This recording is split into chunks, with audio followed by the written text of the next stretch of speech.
ಈ ಶತಮಾನದ ಹೊಸ ಆವಿಷ್ಕಾರವನ್ನ, ಒಂದು ತಂತ್ರಜ್ಞಾನವನ್ನ ಹೇಗೆ ಒಂದು ಸಾಹಿತ್ಯ ಪ್ರಪಂಚಕ್ಕೆ ಅಂತರ್ ಸಂಬಂಧಿಯಾಗಿ ಹೇಳಲಿಕ್ಕೆ ಹೊರಟಿದ್ದೇವೆ ಅನ್ನುವ ವಿಷಯವಾಗಿ ಒಂದಷ್ಟು ವಿಚಾರ ವಿನಿಮಯ ಮಾಡೋಣ. ಸಾಹಿತ್ಯ ಮತ್ತು ಸಿನಿಮಾ, ಇದರ ಅಂತರ್ ಸಂಬಂಧ ಏನು? ನಮ್ಮಲ್ಲಿ ಬಹಳಷ್ಟು ಜನಕ್ಕೆ ಮೊದಲನೇದಾಗಿ ಸಿನಿಮಾ ಅಂದ್ರೆ ಏನು ಈ ಪ್ರಶ್ನೆ ಕೇಳಿದ ಕೂಡಲೇ ನಮ್ಮ ಕಣ್ಣಿಗೆ ಕಾಣೋದು ಯಾವುದೋ ಒಂದು ಥಿಯೇಟರ್, ಆ ಥಿಯೇಟರ್ನಲ್ಲಿ ನಡೆಯುವ ಬೆಳ್ಳಿ ಪರದೆಯ ಮೇಲೆ ಕಾಣುವ ಸೋಜಿಗ, ಆ ಸೋಜಿಗವನ್ನು ನೋಡಿ ಅದರ ಬಗ್ಗೆ ಮೋಹ, ವ್ಯಾಮೋಹ, ತಿರಸ್ಕಾರ ಈ ಎಲ್ಲ ಭಾವನೆಗಳನ್ನ ಹೊತ್ತುಕೊಂಡು ಮನೆಗೆ ಹೋಗುದು. ಸಿನಿಮಾ ಅಂದ್ರೆ ಇಷ್ಟೇನೆ? ಮೊದಲಿತ್ತೇನೋ? ಅದರ ಪ್ರಾರಂಭಿಕ ದಿನಗಳಲ್ಲಿ ಸಿನಿಮಾವನ್ನ ಆ ರೀತಿ ಯೋಚನೆ ಮಾಡಿದ್ದಿರಬಹುದು. ಒಂದು ರೀತಿ ನಾಟಕದ ಎಕ್ಸ್ಟೆನ್ಷನ್, ಸಾಹಿತ್ಯದ ಎಕ್ಸ್ಟೆನ್ಷನ್, ಹಾಡಿನ ಎಕ್ಸ್ಟೆನ್ಷನ್, ಹೀಗೆ. ಆದರೆ ಸಿನಿಮಾ ಕೇವಲ ಒಂದು ರೆಕಾರ್ಡ್ ಮಾಡುವ ಕ್ಯಾಮರಾ ಅಷ್ಟೇ ಅಲ್ಲ, ಅದಕ್ಕೆ ಸಂಬಂಧಪಟ್ಟ ಹಾಗೆ ಅದರದೇ ಆದ ಒಂದು ವ್ಯಾಕರಣ ಇದೆ, ಅದರದೇ ಆದಂತಹ ಒಂದು ಭಾಷೆ ಇದೆ ಅನ್ನುವುದನ್ನು ಅರ್ಥ ಮಾಡಿಕೊಳ್ಳಿಕ್ಕೆ ಪ್ರಾರಂಭ ಆದ ಮೇಲೆ ಸಿನಿಮಾ ಸಾಹಿತ್ಯ ನಿಜವಾಗಿಯೂ ತನ್ನತನವನ್ನ ಕಾಪಾಡಿಕೊಳ್ಳುವತ್ತ ಹೆಜ್ಜೆ ಹಾಕಿದೆ. ಹೀಗಾಗಿ ಸಾಹಿತ್ಯದಲ್ಲಿರುವ ಹಲವು ಪ್ರಕಾರಗಳ ಹಾಗೆ ಕಾದಂಬರಿ, ಕತೆ, ಗೀತರಚನೆ ಇತ್ಯಾದಿ, ಸಂಭಾಷಣೆ, ನಾಟಕ ಇತ್ಯಾದಿ ಎಲ್ಲ ಯಾವ ಬೇರೆ ಬೇರೆ ಪ್ರಕಾರಗಳಿವೆಯೋ ಆ ಎಲ್ಲ ಪ್ರಕಾರಗಳ ಜೊತೆಯಲ್ಲಿ ಸಿನಿಮಾ ಕೂಡ ಒಂದು ಪ್ರಕಾರವಾಗಿ ತನ್ನನ್ನು ತಾನು ಉಳಿಸಿಕೊಂಡು ಬಂದಿದೆ. ಆದರೆ ಇದರ ಶಕ್ತಿ ಏನಪ್ಪಾ ಅಂತಂದ್ರೆ, ಇವತ್ತು ಇದೊಂದು ಸಾಂಘಿಕ ಕಲೆಯಾಗಿ ಬೆಳೆದು ಬಂದಿದೆ. ನೀವು ಸಿನಿಮಾದಲ್ಲಿ ಇಂತಹ ಒಂದು ಕಲೆ ಇಲ್ಲ ಅಂತ ಯಾವುದನ್ನಾದ್ರೂ ತೋರಿಸಿದ್ರೆ ನಿಮಗೆ ₹100 ಬಹುಮಾನ ಅಂತ ನಾನು ಯಾವಾಗಲೂ ನನ್ನ ಕೇಳುಗರಲ್ಲಿ ಪ್ರಶ್ನೆ ಮಾಡ್ತೇನೆ.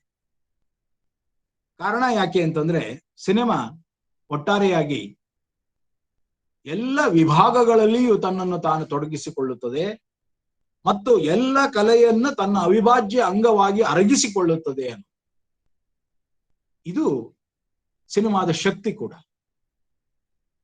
ಹೀಗಾಗಿ ಇವತ್ತು ಸಾಹಿತ್ಯ ಕೂಡ ಅದರ ಒಂದು ಮೂಲ ಸಾಮಗ್ರಿಯಾಗಿ ತನ್ನನ್ನು ತಾನು ತೊಡಗಿಸಿಕೊಳ್ತಾ ಹೋಗ್ತಾ ಇದೆ ಮತ್ತು ಸಿನಿಮಾ ತನ್ನದೇ ಆದಂತ ಒಂದು ಸಾಹಿತ್ಯ ಚರಿತ್ರೆಯನ್ನ ಬರೆದಿದೆ.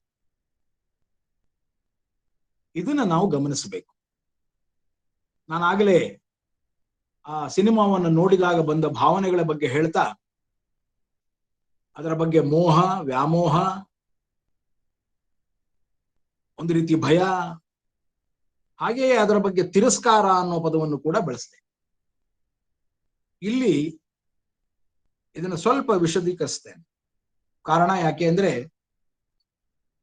ಸಾಹಿತ್ಯ ಸುಮಾರು ಸಾವಿರಾರು ವರ್ಷಗಳ ತನ್ನ ಇತಿಹಾಸವನ್ನ ಹೇಳ್ಕೋತಾ ಬರುತ್ತೆ. ಸಿನಿಮಾ ಕೇವಲ 110 ವರ್ಷಗಳ ತನ್ನ ಇತಿಹಾಸವನ್ನ ಹೇಳುತ್ತೆ. ಅದರಿಂದಾಗಿ ನಾವು ಈ ತಂತ್ರಜ್ಞಾನವನ್ನ ಬಹಳ ಮಟ್ಟಿಗೆ ಅದರಲ್ಲಿ ಬಂದ ಪ್ರತಿಯೊಂದು ಮಾದರಿಯನ್ನು ಕೂಡ ನಾವು ಒಂದು ರೀತಿ ಅದನ್ನ ಬಹಳ ನಮ್ಮ ನೆನಪಿನ ಆಳದಲ್ಲಿ ಇರಿಸ್ಕೊಂಡಿರ್ತೇವೆ. ಆದ್ರೆ ಅಷ್ಟೇ ಅದರ ಬಗ್ಗೆ ತಿರಸ್ಕಾರವನ್ನು ತೋರಿಸ್ತಾ ಇರ್ತೇವೆ. ಅವನ ಸಿನಿಮಾ ನಟ ಅಂತ ಅವನನ್ನ ಬಹಳ ಬೇಗ ನಮ್ಮ ಮನೆಯವರನ್ನಾಗಿಯೂ ಮಾಡ್ಕೊಂಡು ಬಿಟ್ಟಿರ್ತೇವೆ. ಹಾಗೆಯೇ ಯಾವನೋ ಒಬ್ಬ ಶತ್ರುವಿನ ಹಾಗೆಯೂ ನೋಡ್ತಾ ಇರ್ತೇವೆ. ಅವನನ್ನು ಆರಾಧಿಸ್ತಾ ಇರ್ತೇವೆ ಅಥವಾ ಅವಳನ್ನು ಆರಾಧಿಸ್ತಾ ಇರ್ತೇವೆ. ಹಾಗೆಯೇ ಅಸೂಯೆ, ಈರ್ಷೆ ಇವೆಲ್ಲದರನ್ನ ಮಡುಗಟ್ಟಿಕೊಂಡು ಅವರನ್ನ ನೋಡ್ತಾ ಇರ್ತೇವೆ. ಈ ಎಲ್ಲ ಭಾವನೆಗಳ ತಾಕಲಾಟಗಳನ್ನು ನಾವು ಗಮನಿಸಿದಾಗ ಮನುಷ್ಯನ ಜೀವನದಲ್ಲಿ ಅವನ ಭಾವನಾತ್ಮಕ ಸಂಬಂಧಗಳೇನಿದೆ ಅವುಗಳನ್ನ ಬಹು ಚೆನ್ನಾಗಿ ಅರ್ಥೈಸಿಕೊಂಡು, ಬಹು ಚೆನ್ನಾಗಿ ಬಳಸಿಕೊಂಡು, ಅದರ ಮುಖಾಂತರ ಮನುಷ್ಯನ ಭಾವಕೋಶವನ್ನ ತನ್ನ ತುದಿಗೈಯಲ್ಲಿ ಹಿಡಿದುಕೊಳ್ಳಬಲ್ಲಂತಹ ಶಕ್ತಿ ಇರುವ ಏಕೈಕ ತಂತ್ರಜ್ಞಾನ ಸಿನಿಮಾ. ಇದನ್ನ ಅರ್ಥ ಮಾಡಿಕೊಂಡ್ರೆ ನಾವು ಯಾಕೆ ಬಹಳ ಗಂಭೀರವಾಗಿ ಸಿನಿಮಾ ಮತ್ತು ಸಾಹಿತ್ಯದ ಅಂತರ್ ಸಂಬಂಧವನ್ನ ವಿವೇಚಿಸಬೇಕು ಅನ್ನೋದು ನಿಮಗೆ ಅರ್ಥ ಆಗುತ್ತೆ. ಇಲ್ಲದೆ ಇದ್ರೆ ಅದರ ಬಗ್ಗೆ ಒಂದು ರೀತಿ ತಿರಸ್ಕಾರ ಇದ್ರೆ ಅಥವಾ ಅದರ ಬಗ್ಗೆ ಜುಗುಪ್ಸೆ ಇದ್ರೆ ಅದನ್ನ ಆದಷ್ಟು ದೂರ ಇಡೋಣ ಅನ್ನೋದಾಗಿದ್ರೆ ಆವಾಗ ನಿಮಗೆ ಅದರ ಒಳಗುದಿಗಳು, ಅದರ ಬೇಗುದಿಗಳು, ಅದರ ವರ್ತಮಾನಗಳು, ಅದರ ಭವಿಷ್ಯಗಳು ಅರ್ಥ ಆಗೋಲ್ಲ. ನಾವು ಈ ಮಾಧ್ಯಮವನ್ನ ಪ್ರೀತಿಸಬೇಕು, ಗೌರವಿಸಬೇಕು ಮತ್ತು ಅಷ್ಟೇ ಕಾಳಜಿಯಿಂದ, ಮುತುವರ್ಜಿಯಿಂದ ಅದರ ಮುನ್ನೋಟಕ್ಕೆ ನಮ್ಮ ಅಡಿಗಳನ್ನು ಇಡಬೇಕು. ಇದು ನನ್ನ ಕಳಕಳಿಯ ಮನವಿ. ಕಾರಣ ಯಾಕೆಂದರೆ ಇವತ್ತು ನಿಮ್ಮ ಬದುಕು ದೃಶ್ಯ ಮಾಧ್ಯಮದ ಜೊತೆಯಲ್ಲಿ ಸಮೀಕರಿಸಿಕೊಂಡಿದೆ ಅನ್ನೋದನ್ನು ನೀವು ಅರ್ಥ ಮಾಡ್ಕೊಂಡ್ರೆ ಆಗ ನಿಮ್ಮ ಬದುಕಿಗೆ ನಿಜವಾಗಿಯೂ ಅರ್ಥೈಸುವಂತಹ ಶಕ್ತಿ ಬಂದಾಗ ನೀವು ಯಾವ ವಿಧದ ಮಾಧ್ಯಮಗಳನ್ನ ಬಳಸಿಕೊಳ್ತೀರಿ, ಅದರ ಮುಖಾಂತರ ಯಾವ ವಿಧದ ಬದುಕನ್ನು ನೀವು ನಿಯಂತ್ರಿಸಿಕೊಳ್ತೀರಿ ಅನ್ನೋದು ಕೂಡ ನಿಮ್ಮ ಭವಿಷ್ಯದ ನಡೆಯಾಗ್ತದೆ. ಇವತ್ತು ನಾವು ನಡೆಸ್ತಾ ಇರುವ ಈ ಜಾಲ ಸಂಪರ್ಕ ಸಭೆಯೇ ಇದಕ್ಕೆ ಒಂದು ಸಾಕ್ಷಿ. ಯಾವುದನ್ನು ನಾವು ನಿಷೇಧಿಸಿ, ದೂರ ಇಟ್ಟು, ತಿರಸ್ಕರಿಸಿ ಇವೆಲ್ಲವನ್ನೂ ಮಾಡಿದ್ದೆವೋ ಅದು ಇವತ್ತು ನಮ್ಮ ಮನೆಯ ಅಂಗಳದಲ್ಲಿ ಬಂದು ಕೂತಿದೆ, ನಮ್ಮ ಕೈಯಲ್ಲಿ ಬಂದು ಕೂತಿದೆ, ನಮ್ಮ ಅಂಗೈಯಲ್ಲಿ ಬಂದು ಕೂತಿದೆ ಮತ್ತು ನಮ್ಮ ಮನಸ್ಸಿನ ಆಳದಲ್ಲಿ ಇಳಿದು ಬಿಟ್ಟಿದೆ. ಈ ದೃಶ್ಯ ಮಾಧ್ಯಮದ ಸಾಧ್ಯತೆಗಳನ್ನ ನಾವು ಗುರುತಿಸಿಕೊಳ್ಳದೆ ಇದ್ರೆ ನಮ್ಮ ಬದುಕು ನಿಜವಾಗಿಯೂ ಅಸಹನೀಯವಾಗ್ತದೆ.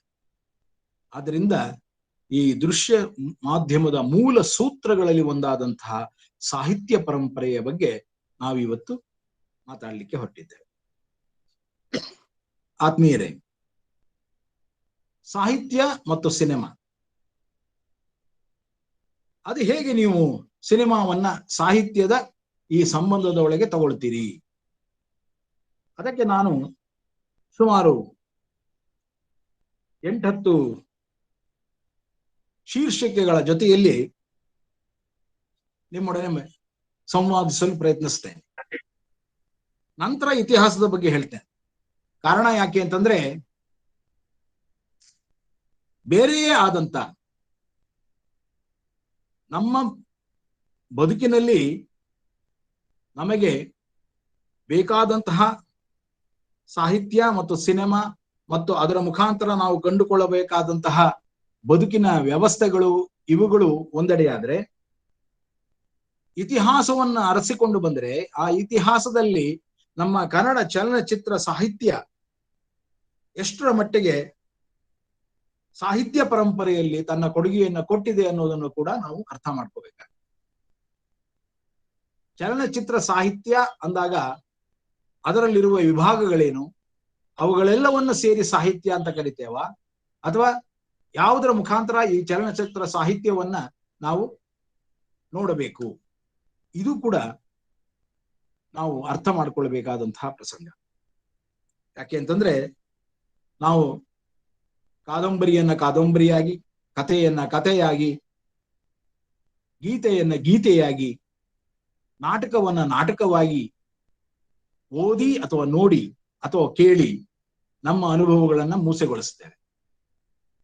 ಆದರೆ ಇವೆಲ್ಲವನ್ನ ಸಮೀಕರಿಸಿಕೊಳ್ತಾ ಇವೆಲ್ಲದರ ಮಿಶ್ರಣವಾಗಿ ಅವೆಲ್ಲವನ್ನ ತನ್ನ ಕಪಿಮುಷ್ಟಿಯಲ್ಲಿ ತೆಗೆದುಕೊಂಡು ತನ್ನದೇ ಆದಂತಹ ಒಂದು ಹೊಸ ಕಲೆಯನ್ನ, ಹೊಸ ಸಾಹಿತ್ಯವನ್ನ ನಮ್ಮೆದುರಿಗೆ ಇಡ್ತದೆ ಈ ಸಿನಿಮಾ.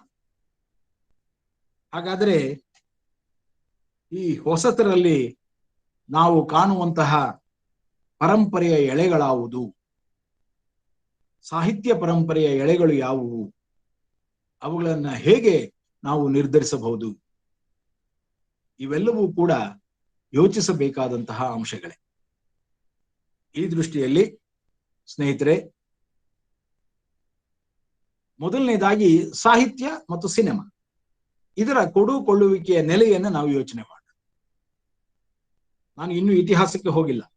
ಇತಿಹಾಸ ಅಂದ ಕೂಡಲೇ 1934ರಿಂದ 2021ರವರೆಗೆ ನಮ್ಮ ಚಲನಚಿತ್ರದ ಇತಿಹಾಸದಲ್ಲಿ ಸುಮಾರು 9 ದಶಕಗಳ ಆ ಇತಿಹಾಸವನ್ನ ಅರ್ಥೈಸಿಕೊಳ್ಳೋದರಲ್ಲಿ ನಮ್ಮ ಸಮಯ ಹೋಗಿಬಿಡುತ್ತೆ.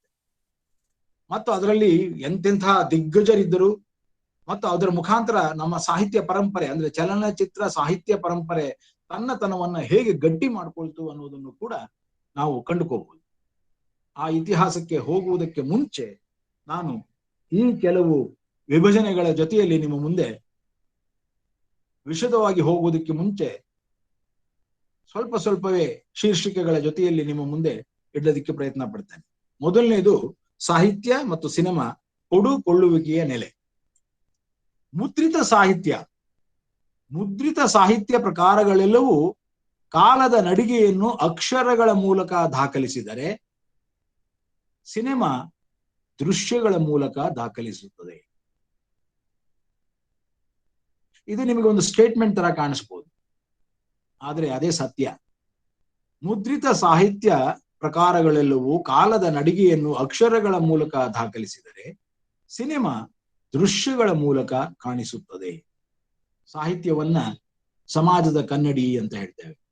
ಇವತ್ತು ಸಿನಿಮಾ ಕೂಡ ಸಮಾಜದ ಕನ್ನಡಿಯಾಗಿಯೇ ತನ್ನ ಕೆಲಸವನ್ನ ಮಾಡ್ತಾ ಇದೆ. ಕಥೆ, ಕಾವ್ಯ, ಕಾದಂಬರಿಯ ಓದು ಬುದ್ಧಿ ಭಾವಗಳನ್ನು ಕೇಂದ್ರೀಕರಿಸಿಕೊಂಡು ಒಂದು ಎಚ್ಚರ ಸೃಷ್ಟಿಸುತ್ತದೆ.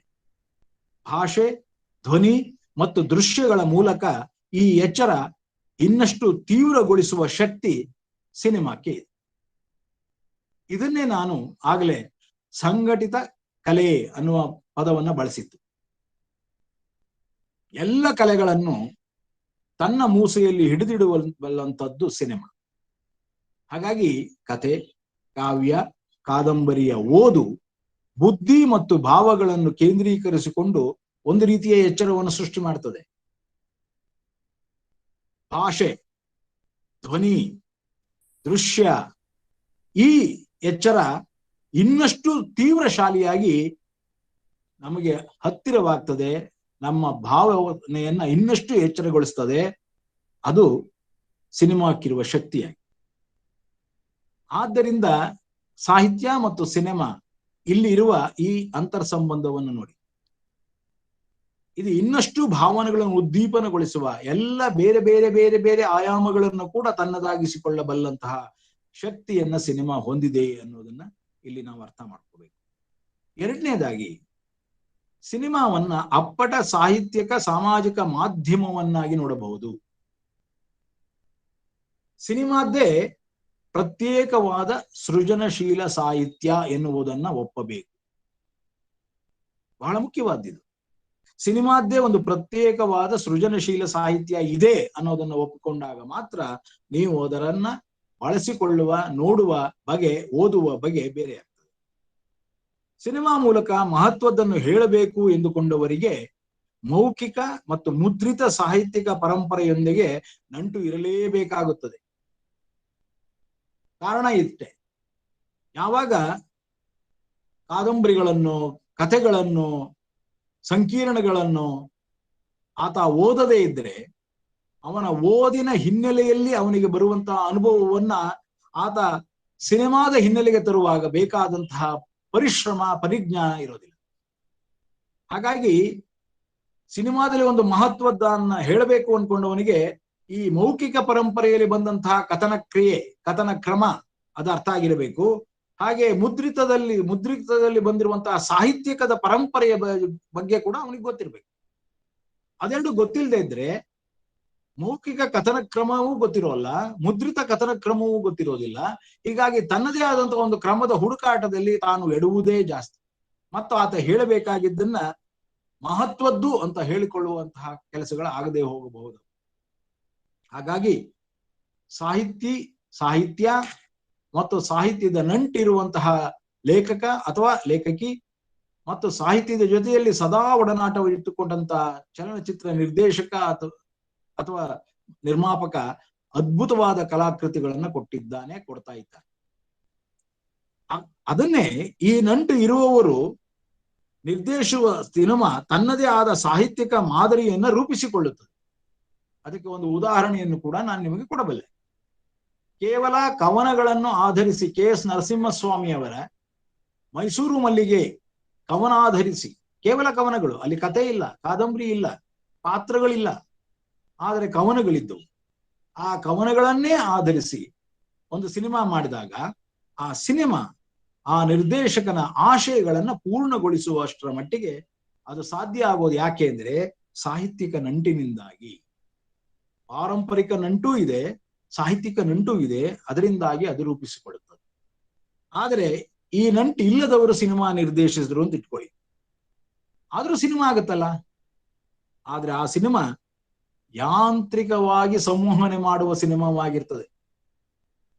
ಅದರಲ್ಲಿ ಕ್ಲೀಶೆಗಳ ಜೊತೆಯಲ್ಲಿ ಈಗಾಗಲೇ ನೋಡಿರುವಂತಹ, ಈಗಾಗಲೇ ಇರುವಂತಹ ಸಾಹಿತ್ಯ, ಈಗಾಗಲೇ ಬಂದಂತಹ ಪಾತ್ರಗಳು, ಅದನ್ನೆಲ್ಲವೂ ಕೂಡ ನೀವು ಮತ್ತೆ ಮತ್ತೆ ಎಲ್ಲೋ ನೋಡಿರಬಹುದಾದಂತಹದ್ದೆಲ್ಲವೂ ಬಂದು ನಿಮಗೆ ಗೊತ್ತಿಲ್ಲದ ಹಾಗೆ ಒಂದು ಯಂತ್ರವು ಕೊಟ್ಟಂತಹ ಸಿನಿಮಾವನ್ನ ನೋಡ್ತಾ ಇರ್ತೀವಿ. ಇದೇ ವ್ಯತ್ಯಾಸ. ಈ ಎರಡನೇ ಶೀರ್ಷಿಕೆಯಲ್ಲಿ ಸಿನಿಮಾವನ್ನು ಅಪ್ಪಟ ಸಾಹಿತ್ಯಿಕ ಸಾಮಾಜಿಕ ಮಾಧ್ಯಮವನ್ನಾಗಿ ನೋಡಬಹುದು ಅನ್ನುವ ಈ ಶೀರ್ಷಿಕೆಯನ್ನು ನೀವು ಅರ್ಥ ಮಾಡ್ಕೊಂಡಾಗ ಆ ಸಿನಿಮಾಗಳು ವಿಭಜಿಸುವುದಕ್ಕೆ ಅರ್ಥ ಆಗುತ್ತೆ. ಯಾವುದು ಆ ರೀತಿಯ ಸಿನಿಮಾಗಳು, ಯಾವುದು ಆ ರೀತಿಯ ಸಿನಿಮಾಗಳಲ್ಲ, ಮತ್ತು ಯಾವುದರ ಸಾಹಿತ್ಯ ಶ್ರೇಷ್ಠವಾಗಿದೆ ಸಿನಿಮಾ ಸಾಹಿತ್ಯ, ಯಾವುದರ ಸಿನಿಮಾ ಸಾಹಿತ್ಯ ಬಹಳ ಗೋಜಲು ಅಥವಾ ಮಾಮೂಲಾಗಿದೆ ಅನ್ನೋದನ್ನ ನೀವು ಅರ್ಥ ಮಾಡಿಕೊಳ್ಳುವಂತಹ ಇದಕ್ಕೆ ಸಾಮರ್ಥ್ಯಕ್ಕೆ ಬರ್ತೀರಿ. ಇನ್ನು ಮೂರನೆಯದಾಗಿ ಸಾಹಿತ್ಯ ಪರಂಪರೆ ಮತ್ತು ಸಿನಿಮಾ ಸಾಹಿತ್ಯ ಪರಂಪರೆ, ಇದನ್ನು ಒಮ್ಮೆ ಹೇಳಿದ್ದೆ ಕೂಡ. ಈ ಎರಡೂ ವಿಂಗಡಣೆಗಳ ಮೂಲಕ ಅಂತರ್ ಸಂಬಂಧ ವಿಶೇಷತೆಯನ್ನು ಚರ್ಚಿಸಬಹುದು. ಮೌಖಿಕ ಪರಂಪರೆಯಲ್ಲಿ ನಮ್ಮ ಕಥನ ಕ್ರಮ ಬಂದದ್ದು. ಮೊದಲು ಮುದ್ರಣ ಬರೋದಕ್ಕೆ ಮುಂಚೆ ಮೌಖಿಕ ಪರಂಪರೆಯ ಕಾಣಿಕೆಗಳು, ಕತೆ ಹೇಳುವ ಕ್ರಮ ಇದ್ದದ್ದಲ್ಲ, ಆಯಾ ಕಾಲದ ಸೃಜನಶೀಲತೆಯನ್ನು ರೂಪಿಸುತ್ತಿದ್ದು. ಅದು ಹರಿಕತೆ ಇರಬಹುದು, ಭಜನೆ ಇರಬಹುದು, ನಂತರ ಬಂದ ಆಟಗಳಿರ್ಬೋದು, ಆಟ ಅಂದಾಗ ಬಯಲಾಟ, ಯಕ್ಷಗಾನ ಇತ್ಯಾದಿಗಳೆಲ್ಲವೂ ಇರ್ಬೋದು. ಈ ಎಲ್ಲ ಮೌಖಿಕ ಪರಂಪರೆಯ ಕಾಣಿಕೆಗಳೇನಿದೆ ಇವೆಲ್ಲವೂ ಕೂಡ ಕಥನ ಕ್ರಿಯೆಯನ್ನ ಹೇಳಿದಂಥವು. ಇದು ಕತೆ ಹೇಳುವ ಕ್ರಮವನ್ನು ಹೇಳಿದಂಥದ್ದು. ಅವುಗಳ ನೆರವಿನಿಂದ ಹೊಸ ರೂಪಗಳು ಆ ಸೃಜನಶೀಲತೆಗೆ ವ್ಯಕ್ತಗೊಂಡಿದೆ. ಆದರೆ ಮುದ್ರಣ ಮಾಧ್ಯಮ ಬಂದಾಗ ಆ ಇಡೀ ಪರಂಪರೆಗೆ ಬೇರೆಯೇ ಆದಂತ ಒಂದು ಹೊಸ ಸ್ವರೂಪ ದಕ್ಕಿಬಿಡ್ತು. ಮುದ್ರಣಕ್ಕೆ ಬಂದ ಕೂಡಲೇ ತಂತ್ರಜ್ಞಾನದ ಹಿಂದಿನ ಹೊಸ ಅಧಿಕೃತತೆಯನ್ನು ಅದು ತಂದು ಕೊಟ್ಟು ಬಿಡ್ತು. ಯಾವುದು ಮುದ್ರಣಕ್ಕೆ ಬಂದಿದೆಯೋ ಅದು ಸಾಹಿತ್ಯವಾಗ್ತಾ ಬಂತು. ಮೌಖಿಕ ಪರಂಪರೆಯ ಸಾಹಿತ್ಯ ಪರಂಪರೆ ಏನಿತ್ತು ಅದು ಮುದ್ರಣಕ್ಕೆ ಬಂದ ಕೂಡಲೇ ಓದಿ ಅದನ್ನ ಪರಿಭಾವಿಸುವ ಬಗೆಯತ್ತ ತನ್ನದೇ ಆದಂತಹ ಒಂದು ಅಧಿಕೃತೆಯನ್ನ ಅದು ಹೊಂದಿಬಿಡ್ತು. ರೇಡಿಯೋ ಬಂದಾಗ ಮತ್ತೆ ಅದು ಕೇಳುಗರ ಮನಸ್ಸಿಗೆ ಬಂತು. ಈಗ ಸಿನಿಮಾಕ್ಕೆ ಇದನ್ನು ಅನ್ವಯಿಸೋದಾದ್ರೆ ಮೌಖಿಕ ಪರಂಪರೆಯ ಬಲದಿಂದ ಅಭಿವ್ಯಕ್ತಿಗೊಂಡ ಸೃಜನಶೀಲ ಸಾಹಿತ್ಯಿಕ ಪ್ರಕಾರಗಳು ರೂಢಿಸಿದ್ದ ಆ ಓದನ್ನು ದೊರಕಿಸಿಕೊಟ್ಟಿದ್ದ ಅನುಭವಕ್ಕೆ ಸಿನಿಮಾ ಈಗ ಒಂದು ಹೊಸ ಸ್ಪರ್ಶವನ್ನ ಕೊಡ್ತಾ ಇದೆ. ಪರಂಪರೆಯನ್ನು ಗ್ರಹಿಸಿದ್ದಾಗ ಮಾತ್ರ ಈ ಮಾಧ್ಯಮದಿಂದ ಏನು ಕಾರ್ಯ ತಗೊಳ್ಳಬಹುದು, ಏನು ಪ್ರಯೋಗ ಮಾಡಬಹುದು, ಯಾವ ಸೃಜನಶೀಲ ಕ್ರಿಯೆಯನ್ನು ಇಲ್ಲಿ ತರಬಹುದು ಅಂತ ಹೆಜ್ಜೆ ಇಡಬಹುದು ಅನ್ನೋದು ಈಗ ಅರ್ಥ ಆಗುತ್ತೆ. ಪರಂಪರೆಯನ್ನು ಗೊತ್ತಿಲ್ಲದ ವ್ಯಕ್ತಿಗೆ ಅದು ಕೇವಲ ಯಂತ್ರಚಾಲಿತವಾಗ್ತದೆ. ಆದ್ದರಿಂದ ಕನ್ನಡದ ಸಿನಿಮಾದ ಆರಂಭಿಕ ಪ್ರಯೋಗಶೀಲ ಹೆಜ್ಜೆಗಳೊಂದಿಗೆ ಗುರುತಿಸಿಕೊಂಡವರೆಲ್ಲರೂ ಸಾಹಿತ್ಯ ಪರಂಪರೆಯೊಂದಿಗೆ ಆಪ್ತ ನಂಟು ಹೊಂದಿದ್ದವರು. ಅದನ್ನ ಇತಿಹಾಸ ಬಂದಾಗ ಹೇಳ್ತೇನೆ ನಾನು ನಿಮಗೆ. ಅವರೆಲ್ಲರೂ ಅದ್ಭುತವಾದ ಸಾಹಿತಿಗಳು. ಹಾಗೆಯೇ ಸಿನಿಮಾಕ್ಕೂ ಬಂದರು. ಆ ಯಾವ ಸಾಹಿತ್ಯವನ್ನ ಅವರು ನಾಟಕದಲ್ಲಿ ಮತ್ತು ಕಾದಂಬರಿಗಳಲ್ಲಿ ಪ್ರಯೋಗಿಸಿದ್ದರೋ ಆ ಎಲ್ಲ ಪ್ರಯೋಗಗಳನ್ನ ಸಿನಿಮಾದಲ್ಲೂ ಮಾಡ್ತಾ ಬಂದರು. ಆದ್ರೆ ಕೇವಲ ಅದು ಯಂತ್ರವನ್ನ ರೆಕಾರ್ಡ್ ಮಾಡುವ ಯಂತ್ರವಾಗಿತ್ತೇ ಹೊರತು ಇನ್ನೇನೂ ಅಲ್ಲ. ಆದರೆ ಸಾಹಿತ್ಯ ಮಾತ್ರ ಆ ಸಾಹಿತ್ಯದಿಂದ ಪ್ರೇರಿತವಾದದ್ದು. ಮುದ್ರಣ ಸಾಹಿತ್ಯವಿರಬಹುದು, ಮೌಖಿಕ ಸಾಹಿತ್ಯವಿರಬಹುದು. ಅದರಿಂದ ಪ್ರೇರಿತವಾಗಿ ಕನ್ನಡ ಚಲನಚಿತ್ರರಂಗದ ಮೊದಲ ಸಾಹಿತ್ಯ ಕೃತಿಗಳು ಬಂದವು. ಈ ಕಾರಣಕ್ಕಾಗಿಯೇ ಮುದ್ರಿತ ಸೃಜನಶೀಲ ಸಾಹಿತ್ಯಕ್ಕೆ ಸಂವಾದಿಯಾಗಬಲ್ಲ ಮಹತ್ವದ ಸಿನಿಮಾ ಸಾಹಿತ್ಯ ಪರಂಪರೆಯನ್ನೇ ಅವರು ಹುಟ್ಟು ಹಾಕಿದ್ದು. ಅದರಿಂದಾಗಿ ಅದು ಕೇವಲ ಚಲನಚಿತ್ರ ಅಂತ ಒಳಗಡೆ ಹೋಗ್ಲಿಲ್ಲ. ಅಲ್ಲಿ ಬಂದಂತಹ ಚಲನಚಿತ್ರ ಸಾಹಿತ್ಯ ಮುಖ್ಯ ಸಾಹಿತ್ಯ ಪರಂಪರೆಗೆ ಒಂದು ರೀತಿ ಪರ್ಯಾಯವಲ್ಲದಿದ್ದರೂ ಅದರ ಜೊತೆಯಲ್ಲಿ ಅದರ ವ್ಯಾಪ್ತಿಯಲ್ಲೇ ಇರುವಂತಹ ಪ್ರಯೋಗಗಳನ್ನ ಅವರು ತಗೊಂಡು ಬಂದರು. ಇದು ನನ್ನ 3ನೆಯ ಶೀರ್ಷಿಕೆ. ಇನ್ನು 4ನೇದು ಸಿನಿಮಾ ಅನ್ನುವ ಭಿನ್ನ ಗ್ರಹಿಕೆ. ನಿಜ, ಸಿನಿಮಾ ಎನ್ನುವುದು ತಾಂತ್ರಿಕವಾಗಿ ಪ್ರತ್ಯೇಕ ಮಾಧ್ಯಮವಾಗಿದ್ದರೂ ಅದು ಸ್ವತಃ ಸಾಹಿತ್ಯದ ಧ್ವನಿಶಕ್ತಿಯನ್ನು ದೃಶ್ಯಾತ್ಮಕವಾಗಿ ಅಭಿವ್ಯಕ್ತಿಸುವ ಸಮೂಹ ಮಾಧ್ಯಮ. ಕತೆ, ಕಾವ್ಯ, ಕಾದಂಬರಿ ಓದುವ ಹಾಗೆಯೇ ನೀವು ಸಿನಿಮಾವನ್ನು ಓದಬಹುದು. ನೋಡಿ, ಕತೆ, ಕಾವ್ಯ ಮತ್ತು ಕಾದಂಬರಿಯನ್ನು ಓದುವ ಹಾಗೆಯೇ ಸಿನಿಮಾವನ್ನು ಓದಬಹುದು. ಓದುತ್ತಾ ದೃಶ್ಯಗಳನ್ನ ಕಣ್ಣಿಗೆ ಎಟಕಿಸಿಕೊಳ್ಳಬಹುದು. ಆ ದೃಶ್ಯದೊಂದಿಗೆ ಸಾಹಿತ್ಯದ ಅರ್ಥವಂತಿಕೆಯನ್ನು ನಿರೂಪಿಸುವಂತ ಧ್ವನಿ ವಿವರಗಳನ್ನು ಕೇಳಿಸಬಹುದು. ಹೀಗಾಗಿ ಏಕಕಾಲದಲ್ಲಿ ಓದಿಕೊಳ್ಳುವ, ಕೇಳಿಸಿಕೊಳ್ಳುವ ಮತ್ತು ನೋಡಿಸಿಕೊಳ್ಳುವ ಅಪ್ಪಟ ಸಾಹಿತ್ಯ ಮಾಧ್ಯಮವನ್ನಾಗಿ ಸಿನಿಮಾವನ್ನು ಗ್ರಹಿಸಬಹುದು. ಇದು ಭಿನ್ನ ಗ್ರಹಿಕೆ. ಕೇವಲ ಒಂದು ಸಿನಿಮಾ ಆಗಿ ನೋಡದೆ ಮನರಂಜನೆ ಇತ್ತು, ಎಲ್ಲ ಮುಗೀತು, ಮನೆಗೆ ಹೋಗಿ ಮಲಗಿದೆ ಅನ್ನೋದು ಆಗೋದಿಲ್ಲ. ಆದರೆ ನೆನಪಿನ ಆಳದಲ್ಲಿ ಅದನ್ನ ಸಂವಾದಿಯಾಗಿ ಅದರ ಪ್ರತಿಸ್ಪಂದನಗಳು ನಿಮ್ಮಲ್ಲಿ ಮತ್ತೆ ಅದರ ಯೋಚನೆಗಳಲ್ಲಿ ಬೇರೆ ಬೇರೆ ಭಾಗಗಳಲ್ಲಿ, ಬೇರೆ ಬೇರೆ ದೃಶ್ಯಗಳಲ್ಲಿ, ಬೇರೆ ಬೇರೆ ಕಾಲಘಟ್ಟದಲ್ಲಿ ಸದಾ ಕಾಲ ನಿಮ್ಮ ಮನಸ್ಸಿನ ಒಳಗೆ ಅದು ಚರ್ವಣವಾಗಿ ಒಂದು ಬೇರೆ ಅನುಭವವನ್ನು ಕೊಡ್ತಾ ಹೋಗ್ತದೆ. ಅದರಿಂದ ಓದಿಸಿಕೊಳ್ಳುವ, ಕೇಳಿಸಿಕೊಳ್ಳುವ, ನೋಡಿಸಿಕೊಳ್ಳುವ ಅಪ್ಪಟ ಸಾಹಿತ್ಯ ಮಾಧ್ಯಮವಾಗಿ ಸಿನಿಮಾವನ್ನು ಗ್ರಹಿಸಬಹುದು. ಆದ್ದರಿಂದ ಸಾಹಿತ್ಯದ ಗ್ರಹಿಕೆ, ಸಿನಿಮಾದ ಗ್ರಹಿಕೆಯನ್ನು ಇಲ್ಲಿ ಅರ್ಥ ಮಾಡಿಕೊಳ್ಳಿ. ಇನ್ನು ಸಾಹಿತ್ಯಿಕ ನಂಟಿನ ನೆರವಿನೊಂದಿಗೆ ಸಿನಿಮಾದ ಪ್ರಭಾವವನ್ನು ಸಾಹಿತ್ಯಿಕವಾಗಿ ವಿಸ್ತರಿಸಿದ ಸಿನಿಮಾ ಕಥನಕಾರರು. ನಾನು ಆಗ್ಲೇ ನನ್ನ ಬಗ್ಗೆನೇ ಒಂದು ಮಾತು ಹೇಳಿದೆ, ಸಿನಿಮಾ ಮೈಸೂರು ಮಲ್ಲಿಗೆಯನ್ನು ಹೇಳ್ತಾ. ಸಾಹಿತ್ಯಿಕ ನಂಟಿನ ನೆರವಿನೊಂದಿಗೆ ಸಿನಿಮಾದ ಪ್ರಭಾವವನ್ನು ಸಾಹಿತ್ಯಿಕವಾಗಿ ವಿಸ್ತರಿಸಿದ ಸಿನಿಮಾ ಕಥನಕಾರರು ಅಂದಿನಿಂದ 1934ರಿಂದ 1934ರಿಂದ ಸತತವಾಗಿ 2021ರವರೆಗೆ ಈ ರೀತಿಯ ಕಥನಕಾರರು, ಸಿನಿಮಾ ಕಥನಕಾರರು ನಾವು ಕಾಣ್ತಾ ಹೋಗ್ತೇವೆ. ಅವರಲ್ಲಿ ಕತೆ, ಚಿತ್ರಕಥೆಯ ವೈಶಿಷ್ಟ್ಯತೆಯನ್ನ ನೀವು ಗುರುತಿಸಬಹುದು. ಕತೆ, ಚಿತ್ರಕಥೆಯ ವೈಶಿಷ್ಟ್ಯತೆಯನ್ನ ನೀವು ಗುರುತಿಸಬಹುದು. ಅದು ರಾಷ್ಟ್ರ ಮತ್ತು ಪ್ರಾದೇಶಿಕ ವೈವಿಧ್ಯತೆಯನ್ನು ಕಾಣಿಸುವ ವಿಶಿಷ್ಟ ಕಥನಗಳು.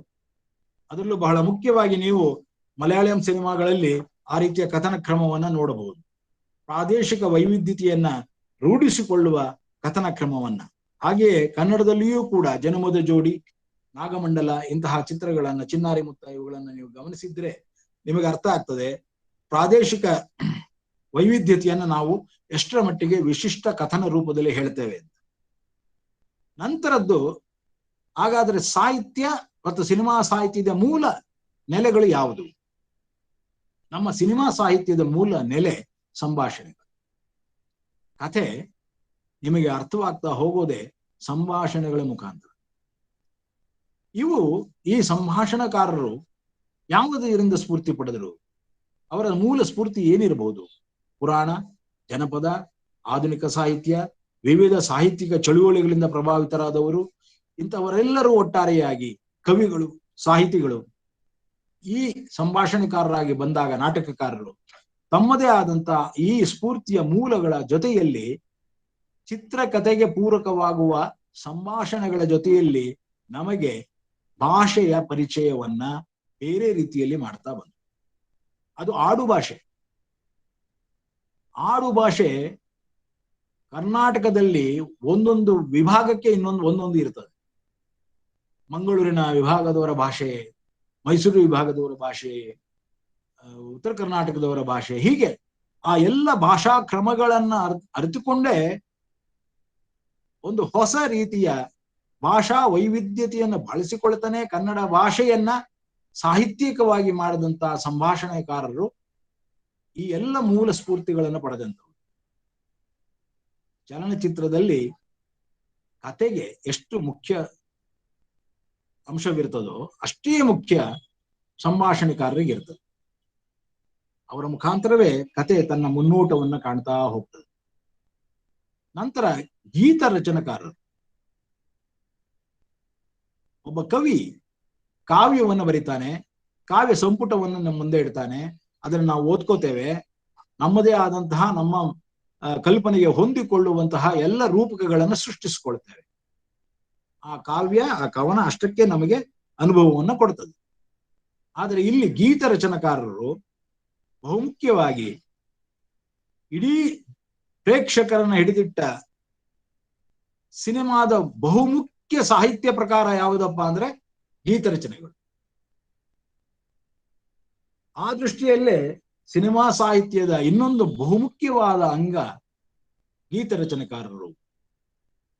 ಎಷ್ಟೋ ಸಲ ನಮ್ಮ ಬದುಕಿನಲ್ಲಿ ಸುಮಾರು 30-40 ವರ್ಷಗಳ ನಂತರದಲ್ಲಿಯೂ ಕೂಡ ನಮ್ಮ ಮನಸ್ಸಿನ ಆಳದಲ್ಲಿ ಹುದುಗಿರುವ ಯಾವುದೋ ದನಿ, ಆ ಇನಿ ದನಿ, ಆ ಸಾಹಿತ್ಯವನ್ನ ಮೆಲುಕು ಹಾಕಿಸಿ ನಮಗೆ ನಮ್ಮದೇ ಆದಂತಹ ತನ್ನತನವನ್ನ ಕಂಡುಕೊಳ್ಳುವತ್ತ ಹೆಜ್ಜೆ ಹಾಕ್ಸುತ್ತೆ. ಇದು ಅದ್ಭುತವಾದಂತಹ ಒಂದು ಸಾಹಿತ್ಯ ಪ್ರಕಾರ.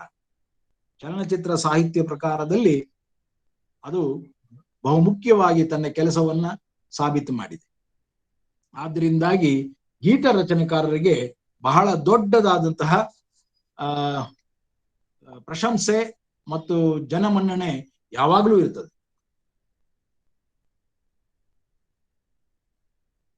ಈ ಗೀತ ರಚನೆಕಾರರಲ್ಲಿ ಕೌಟುಂಬಿಕವಾಗಿ ಸಾಮಾಜಿಕ ಮೌಲ್ಯಗಳನ್ನ ತಲುಪಿಸಿದಂತಹ ಹೆಗ್ಗಳಿಕೆ ಕೂಡ ಅವರದೇ. ನಮ್ಮಲ್ಲಿ ಎಷ್ಟೋ ಗೀತ ರಚನೆಗಳಲ್ಲಿ ಕುಟುಂಬ ಮತ್ತು ಸಮಾಜ ಇವೆರಡರನ್ನ ಒಗ್ಗೂಡಿಸುವಂತಹ ಕಲೆಯನ್ನ ಅದು ಸಾಧಿಸಿಕೊಂಡು ಬಂದಿದೆ. ಅದನ್ನು ನಾವು ಬಹಳ ಈಸಿಯಾಗಿ ಸಿನಿಮಾ ಆಡ್ಕಣಪ್ಪ ಅಂತೀವಿ. ಆದರೆ ಸಿನಿಮಾ ಹಾಡಿನ ಹಿಂದಿರುವ ಆ ಗೀತ ರಚನೆಗಳು ನಮ್ಮ ಕೌಟುಂಬಿಕ ಹಾಗೂ ಸಾಮಾಜಿಕ ಮೌಲ್ಯಗಳನ್ನ ಬಹು ಚೆನ್ನಾಗಿ ಹೆಗ್ಗಳಿಕೆ ಕೊಟ್ಟಿದೆ, ಹೆಚ್ಚಿಸಿದೆ. ಹಾಗೆಯೇ ಅದು ಕಥೆಯ ಅಥವಾ ಚಿತ್ರಕಥೆಯ ಮೌಲ್ಯವನ್ನು ಕೂಡ ಹೆಚ್ಚಿಸಿದೆ. ಹೀಗಾಗಿ ಸಂಭಾಷಣೆಕಾರರಿಗೆ ಯಾವ ರೀತಿಯ ಪ್ರಶಂಸೆ ಇದೆಯೋ ಅಷ್ಟೇ, ಅದಕ್ಕಂತೂ ಹೆಚ್ಚಾಗಿ ಗೀತ ರಚನೆಕಾರರಿಗೂ ಕೂಡ ನಮ್ಮ ಚಲನಚಿತ್ರ ಸಾಹಿತ್ಯದಲ್ಲಿ ಬಹುಮುಖ್ಯವಾದಂತಹ ಪ್ರಶಂಸೆಗಳು ಸಿಗ್ತದೆ. ಹೀಗಾಗಿ ಕಥಾ ಲೇಖಕ, ಚಿತ್ರಕಥಾ ಲೇಖಕ, ಸಂಭಾಷಣೆಕಾರ, ಗೀತ ರಚನೆಕಾರ ಈ ಎಲ್ಲರ ಪರಿಶ್ರಮವನ್ನ ಒಟ್ಟಾರೆಯಾಗಿ ಹಿಡಿದ ಸಿನಿಮಾ ಕೇವಲ ಒಬ್ಬ ವ್ಯಕ್ತಿಯ ಕೆಲಸವಲ್ಲ. ಅದಕ್ಕೆ ನಾನು ಆಗ್ಲಿಂದ ಹೇಳ್ತಾ ಇರೋದು, ಇದೊಂದು ಸಾಮೂಹಿಕ ಮಾಧ್ಯಮ, ಸಾಂಘಿಕ ಕೆಲಸ. ಆದರೆ ಈ ಎಲ್ಲ ಮನಸ್ಸುಗಳು ಒಂದು ಗುರಿಯತ್ತ ಹೋಗ್ತದೆ. ಆದ್ದರಿಂದಾಗಿ ಸಿನಿಮಾವನ್ನ ಈಗ ನಾವು ಒಂದು ಪ್ರತ್ಯೇಕ ಸಾಹಿತ್ಯಿಕ ಮಾಧ್ಯಮ ಅಂತ ಯೋಚನೆ ಮಾಡಬಹುದಲ್ವೇ? ಹಾಗಾಗಿ ಕೇವಲ ಚಲನಚಿತ್ರ ಮತ್ತು ಸಾಹಿತ್ಯ ಇದರ ಅಂತರ್ ಸಂಬಂಧ ಅಂತ ಹೇಳಿದಾಗ ನಾವು ಚಲನಚಿತ್ರದ್ದೇ ಆದಂತಹ ಒಂದು ಪರಂಪರೆ ಇದೆ ಮತ್ತು ಅದರದೇ ಆದಂತಹ ಒಂದು ಪ್ರತ್ಯೇಕ ಸಾಹಿತ್ಯಿಕ ಅಭಿವ್ಯಕ್ತಿ ಇದೆ ಅನ್ನೋದನ್ನ ಅರ್ಥ ಮಾಡ್ಕೋಬೇಕು. ಅದರಲ್ಲಿ ಬಹುಮುಖ್ಯವಾಗಿ ಕಥಾಲೇಖಕ, ಚಿತ್ರಕಥಾ ಲೇಖಕ, ಸಂಭಾಷಣೆಕಾರ, ಗೀತ ರಚನಕಾರ ಇವರೆಲ್ಲರ ಸಮ್ಮಿಳಿತವನ್ನು ನೋಡ್ತೇವೆ. ಎಷ್ಟೋ ಸಲ ಒಬ್ಬನೇ ಆ ಎಲ್ಲ ಕೆಲಸಗಳನ್ನು ಮಾಡಿರ್ಬೋದು, ಆದರೆ ಎಷ್ಟೋ ಸಲ ಸಿನಿಮಾದ ಸಾಧ್ಯತೆಗಳಲ್ಲಿ ಬೇರೆ ಬೇರೆಯವರು ಕೂಡ ಇದರಲ್ಲಿ ತಮ್ಮ ಪರಿಶ್ರಮವನ್ನು ಹಾಕೋದು ಬಹಳ ಜಾಸ್ತಿ. ಆ ದೃಷ್ಟಿಯಲ್ಲಿ ಒಂದು ಸಾಂಘಿಕ ಕೆಲಸವನ್ನು ಮಾಡುವಾಗ ಸಾಹಿತ್ಯ ಪರಂಪರೆಯ ಇನ್ನೊಂದು ವಿಭಾಗವನ್ನ ನಾವು ತೆರೆದುಕೊಳ್ಳೋದಾದ್ರೆ ಸಿನಿಮಾವನ್ನ ಪ್ರತ್ಯೇಕ ಸಾಹಿತ್ಯಿಕ ಮಾಧ್ಯಮವಾಗಿ ಯೋಚಿಸುವುದು ಬಹುಮುಖ್ಯ. ಇನ್ನು ಈ ಸಿನಿಮಾ ವರ್ತಮಾನದ ಸವಾಲುಗಳನ್ನು ಹೇಗೆ ಸ್ವೀಕರಿಸುತ್ತದೆ? ಸಿನಿಮಾ ಸ್ವತಃ ಒಂದು ಪ್ರತ್ಯೇಕ ಸಾಹಿತ್ಯ ಮಾಧ್ಯಮ ಎಂದುಕೊಳ್ಳುವುದಕ್ಕೂ ಸಿನಿಮಾ ಒಂದು ಪ್ರತ್ಯೇಕ ತಾಂತ್ರಿಕ ಮಾಧ್ಯಮ ಎನ್ನುವುದಕ್ಕೂ ವ್ಯತ್ಯಾಸವಿದೆ. ಈ ವ್ಯತ್ಯಾಸವನ್ನು ಕೂಡ ನಾವು ಗುರುತಿಸಬೇಕು. ತಾಂತ್ರಿಕ ಮಾಧ್ಯಮವನ್ನಾಗಿ ಎಷ್ಟೇ ಸಿನಿಮಾವನ್ನು ನೋಡುವವರು ಭ್ರಮೆಗಳನ್ನು ಬಿತ್ತುವುದಕ್ಕಷ್ಟೇ ಈ ಮಾಧ್ಯಮವನ್ನು ಬಳಸಿಕೊಳ್ಳುತ್ತಾರೆ. ಈ ಮಾತನ್ನ ಇನ್ನೊಮ್ಮೆ ಹೇಳ್ತೇನೆ. ತಾಂತ್ರಿಕ ಮಾಧ್ಯಮವನ್ನಾಗಿ ಎಷ್ಟೇ ಸಿನಿಮಾವನ್ನು ನೋಡುವವರು ಭ್ರಮೆಗಳನ್ನು ಬಿತ್ತುವುದಕ್ಕಷ್ಟೇ ಈ ಮಾಧ್ಯಮವನ್ನು ಬಳಸಿಕೊಳ್ಳುತ್ತಾರೆ. ಆದರೆ ಸಾಹಿತ್ಯ ಸಮೂಹ ಮಾಧ್ಯಮವನ್ನಾಗಿ ಸಿನಿಮಾವನ್ನು ನೋಡುವವರು ಹೊಸ ಪ್ರಯೋಗಗಳಲ್ಲಿ ತೊಡಗಿಸಿಕೊಳ್ಳುತ್ತಾರೆ. ಇದು ಇವತ್ತಿನ ವರ್ತಮಾನದ ಸವಾಲು. ಹಾಗಾಗಿ ಇವತ್ತಿನ ಡಿಜಿಟಲ್ ಮೀಡಿಯಾ ಸಿನಿಮಾವನ್ನ ಬಹಳ ಸಿಂಪಲ್ ಅಂತ ಅನ್ನುವ ಹಾಗೆ ಮಾಡಿದ್ರೂ ಕೂಡ ನನ್ನ ಪ್ರಕಾರ ಸಿನಿಮಾ ನೋಮ್ಯಾನ್ಸ್ ಲ್ಯಾಂಡ್, ಯಾರು ಬೇಕಾದ್ರೂ ಏನು ಬೇಕಾದ್ರೂ ಮಾಡಬಹುದು ಅನ್ನುವಂತಹ ಕಾಲಘಟ್ಟಕ್ಕೆ ಬಂದಿದ್ರೂ ಕೂಡ ಈ ವರ್ತಮಾನದ ಸವಾಲನ್ನ ನಾನು ಮತ್ತೆ ಮತ್ತೆ ನಿಮ್ಮ ಕಣ್ಣು ಮುಂದೆ ಇಡ್ಲಿಕ್ಕೆ ಇಷ್ಟಪಡ್ತೇನೆ. ತಾಂತ್ರಿಕ ಮಾಧ್ಯಮವಾಗಿ ಎಷ್ಟೇ ಸಿನಿಮಾವನ್ನು ನೋಡುವವರು ಭ್ರಮೆಗಳನ್ನು ಬಿತ್ತುವುದಷ್ಟೇ ಆ ಮಾಧ್ಯಮವನ್ನು ಬಳಸಿಕೊಳ್ಳುತ್ತಾರೆ. ಸಾಹಿತ್ಯ ಸಮೂಹ ಮಾಧ್ಯಮವನ್ನಾಗಿ ಸಿನಿಮಾವನ್ನು ನೋಡುವವರು ಹೊಸ ಪ್ರಯೋಗಗಳಲ್ಲಿ ತೊಡಗಿಸಿಕೊಳ್ಳುತ್ತಾರೆ. ಈ ಮಾತಿಗೆ ಪೂರಕವಾಗಿ ನಮ್ಮ ಸಾಹಿತ್ಯ ಕ್ಷೇತ್ರ ಮತ್ತು ಸಿನಿಮಾ ಕ್ಷೇತ್ರದ ಸಾಹಿತ್ಯ ಇವೆರಡರ ಇತಿಹಾಸವನ್ನು ಗಮನಿಸಿದರೆ 1934ರಿಂದ 2014ರವರೆಗಿನ ಚಲನಚಿತ್ರ ಸಾಹಿತ್ಯ ಬೆಳೆದು ಬಂದ ಬಗೆಯನ್ನ ನಾವು ಗಮನಿಸಿದರೆ ಆಗ ನಿಮಗೆ ಇದರ ಪೂರ್ಣ ಪಾಠ ಅರ್ಥವಾಗಬಹುದು. ಸಾಹಿತ್ಯ ಕ್ಷೇತ್ರಕ್ಕೂ ಸಿನಿಮಾ ರಂಗಕ್ಕೂ ಅತ್ಯಂತ ನಿಕಟ ಸಂಬಂಧವಿರುವುದು ಕನ್ನಡ ನಾಡಿನ ವೈಶಿಷ್ಟ್ಯ. ಇಲ್ಲಿಯಷ್ಟು ಸಾಹಿತ್ಯ ಕೃತಿಗಳು ಬಹುಶಃ ಬೇರೆ ಯಾವ ಪ್ರಾದೇಶಿಕ ಭಾಷೆಯಲ್ಲೂ ಸಿನಿಮಾ ಆಗಿಲ್ಲ. ಜ್ಞಾನಪೀಠ ಪ್ರಶಸ್ತಿ ಪಡೆದ ಕನ್ನಡದ 8 ಜನ ಸಾಹಿತಿಗಳಿಗೆ ಸಿನಿಮಾ ರಂಗದ ನಂಟಿರುವುದು ಕನ್ನಡ ಚಿತ್ರದ ಹೆಗ್ಗಳಿಕೆ. ಅತಿ ಹೆಚ್ಚು ಜ್ಞಾನಪೀಠ ಪ್ರಶಸ್ತಿಗಳನ್ನು ಕನ್ನಡ ಲೇಖಕರೇ ಪಡೆದಿದ್ದಾರೆ ಎಂಬುದು ಕನ್ನಡಿಗರ ಹೆಮ್ಮೆ. ಆದರೆ ಅವರೆಲ್ಲರೂ ಕನ್ನಡ ಚಿತ್ರರಂಗಕ್ಕೆ ತಮ್ಮ ಕೊಡುಗೆ ನೀಡಿದ್ದಾರೆಂಬುದು ಕನ್ನಡ ಚಿತ್ರರಂಗದ ಹೆಚ್ಚುಗಾರಿಕೆ, ಹೆಮ್ಮೆ. ಹೊಸ ಅಲೆ ಚಿತ್ರಗಳು ಹಾಗೂ ಜ್ಞಾನಪೀಠ ಪ್ರಶಸ್ತಿ ವಿಜೇತರ ಕೃತಿಗಳ ನಡುವೆಯಂತೂ ಅನ್ಯೋನ್ಯ ಸಂಬಂಧ. ಕಾರಂತರ ಹೆಗ್ಗಳಿಕೆ ಇನ್ನೂ ಮುಂಚೆ. ಮೂಕಜ್ಜಿಯ ಕನಸುಗಳು ಕೃತಿಗಾಗಿ ಜ್ಞಾನಪೀಠ ಪ್ರಶಸ್ತಿ ಪಡೆದ ಡಾಕ್ಟರ್ ಕೆ ಶಿವರಾಮ ಕಾರಂತರಂತೂ ಮೂಕಿ ಚಿತ್ರಗಳ ಕಾಲದಿಂದಲೂ ಸಿನಿಮಾದ ನಂಟು.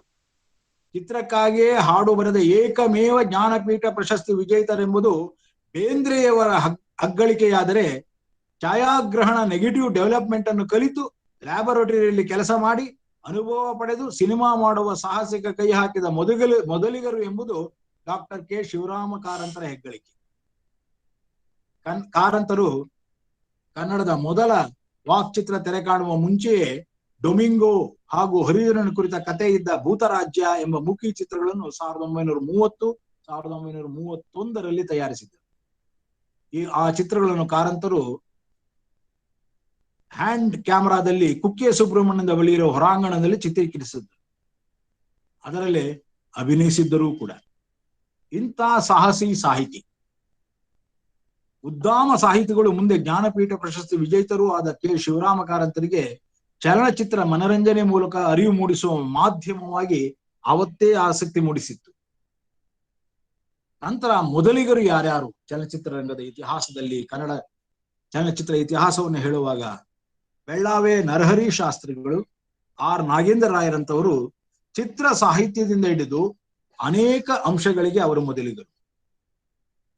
ಸಾಹಿತಿಗಳು ಮಾಡಿರುವ ಕೆಲಸ ಸಾಧಾರಣವಾದದ್ದಲ್ಲ. ಆದ್ರಿಂದ ಹಲವು ಹೆಸರುಗಳನ್ನ ನಿಮ್ಮ ಕಿವಿಗೆ ಬೀಳಿಸ್ಲಿಕ್ಕೆ ನಾನು ಇದನ್ನ ಹೇಳಲಿಕ್ಕೆ ಇಷ್ಟಪಡ್ತೇನೆ.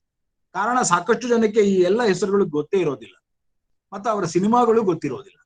ಹಾಗಾಗಿ HLN Simha, YV Rao, R Nagendra Rao, Vittalacharya Shankar Singh, BR Pantulu, CV Raju, TV Singh Thakur, D Kemparaja Aras, MR Vittal, YR Swamy, Arur Pattabhi, BS Ranga, Hunsur Krishnamurthy, GV Ayya ಹಾಗೂ ಇನ್ನಿತರ ಕೆಲವರಿಂದಾಗಿ ಸಾರ್ವಕಾಲಿಕ ಮಹತ್ವದ ಶ್ರೇಷ್ಠ ಚಿತ್ರಗಳು ಸೃಷ್ಟಿಯಾದವು.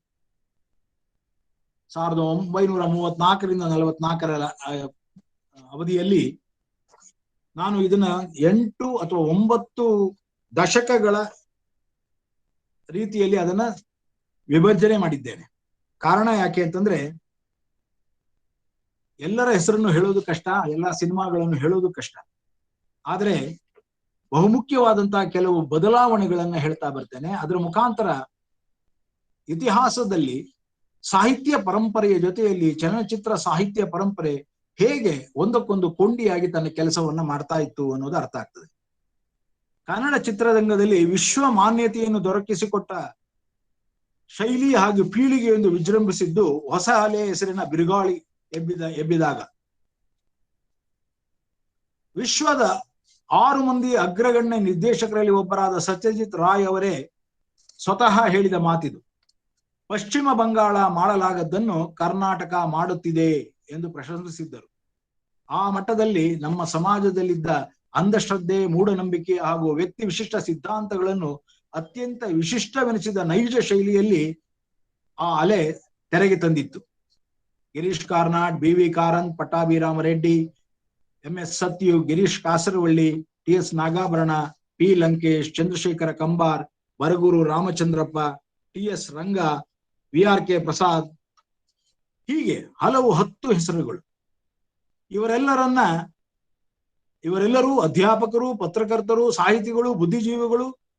ಹೀಗೆಲ್ಲ ಹೇಳಿದರೂ ಕೂಡ ಹೊಸ ಅಲೆಯೊಂದಿಗೆ ಗುರುತಿಸಿಕೊಂಡ ಕೆಲವರು ಆ ಸಿನಿಮಾಗಳನ್ನ ಸಂಸ್ಕಾರ, ವಂಶವೃಕ್ಷ, ಅಬಚೂರಿನ ಪೋಸ್ಟ್ ಆಫೀಸು, ಕಾಡು, ಚೋಮನ ದುಡಿ, ಹಂಸಗೀತೆ, ಪಲ್ಲವಿ, ಋಷ್ಯಶೃಂಗ, ತಬ್ಬಲಿ ನೀನಾದ ಮಗನೆ, ಒಂದಾನೊಂದು ಕಾಲದಲ್ಲಿ, ಕಾಡು ಕುದುರೆ, ಗ್ರಹಣ, ಗೀಜಗನಗೂಡು, ಘಟಶ್ರಾದ್ದ, ಪಣಿಯಮ್ಮ, 3 ದಾರೆಗಳು, ಒಂದು ಊರಿನ ಕತೆ, ಹೀಗೆ ಹಲವು 10 ಹೆಸರುಗಳನ್ನ ಹೇಳ್ತಾ ಹೋಗ್ಬೋದು. ಆ ಸಿನಿಮಾಗಳ ಮುಖಾಂತರ ಮೊದಲಾದಂತಹ 1934ರಿಂದ 44ರ ದಶಕವನ್ನ ನಾವು ಹೇಳುವುದಾದ್ರೆ, ಆವತ್ತಿನ ನರಹರಿ ಶಾಸ್ತ್ರಿಗಳು, ಬೆಳ್ಳಾವೆ ನರಹರಿ ಶಾಸ್ತ್ರಿಗಳು ಮತ್ತು ಕುರಾ ಸೀತಾರಾಮ ಶಾಸ್ತ್ರಿಗಳು ಹಾಗೂ ಕೃಷ್ಣ ಸುಧಾಮ ಚಿತ್ರವನ್ನ ನಿರ್ದೇಶಿಸಿದಂತ ಸುಬ್ರಹ್ಮಣ್ಯಂ, ಇವರೆಲ್ಲರನ್ನ 34ರಿಂದ 44ರವರೆಗೆ, 44ರಿಂದ 54ರಲ್ಲಿ ಎಂ ನರೇಂದ್ರ ಬಾಬು ಹಾಗೂ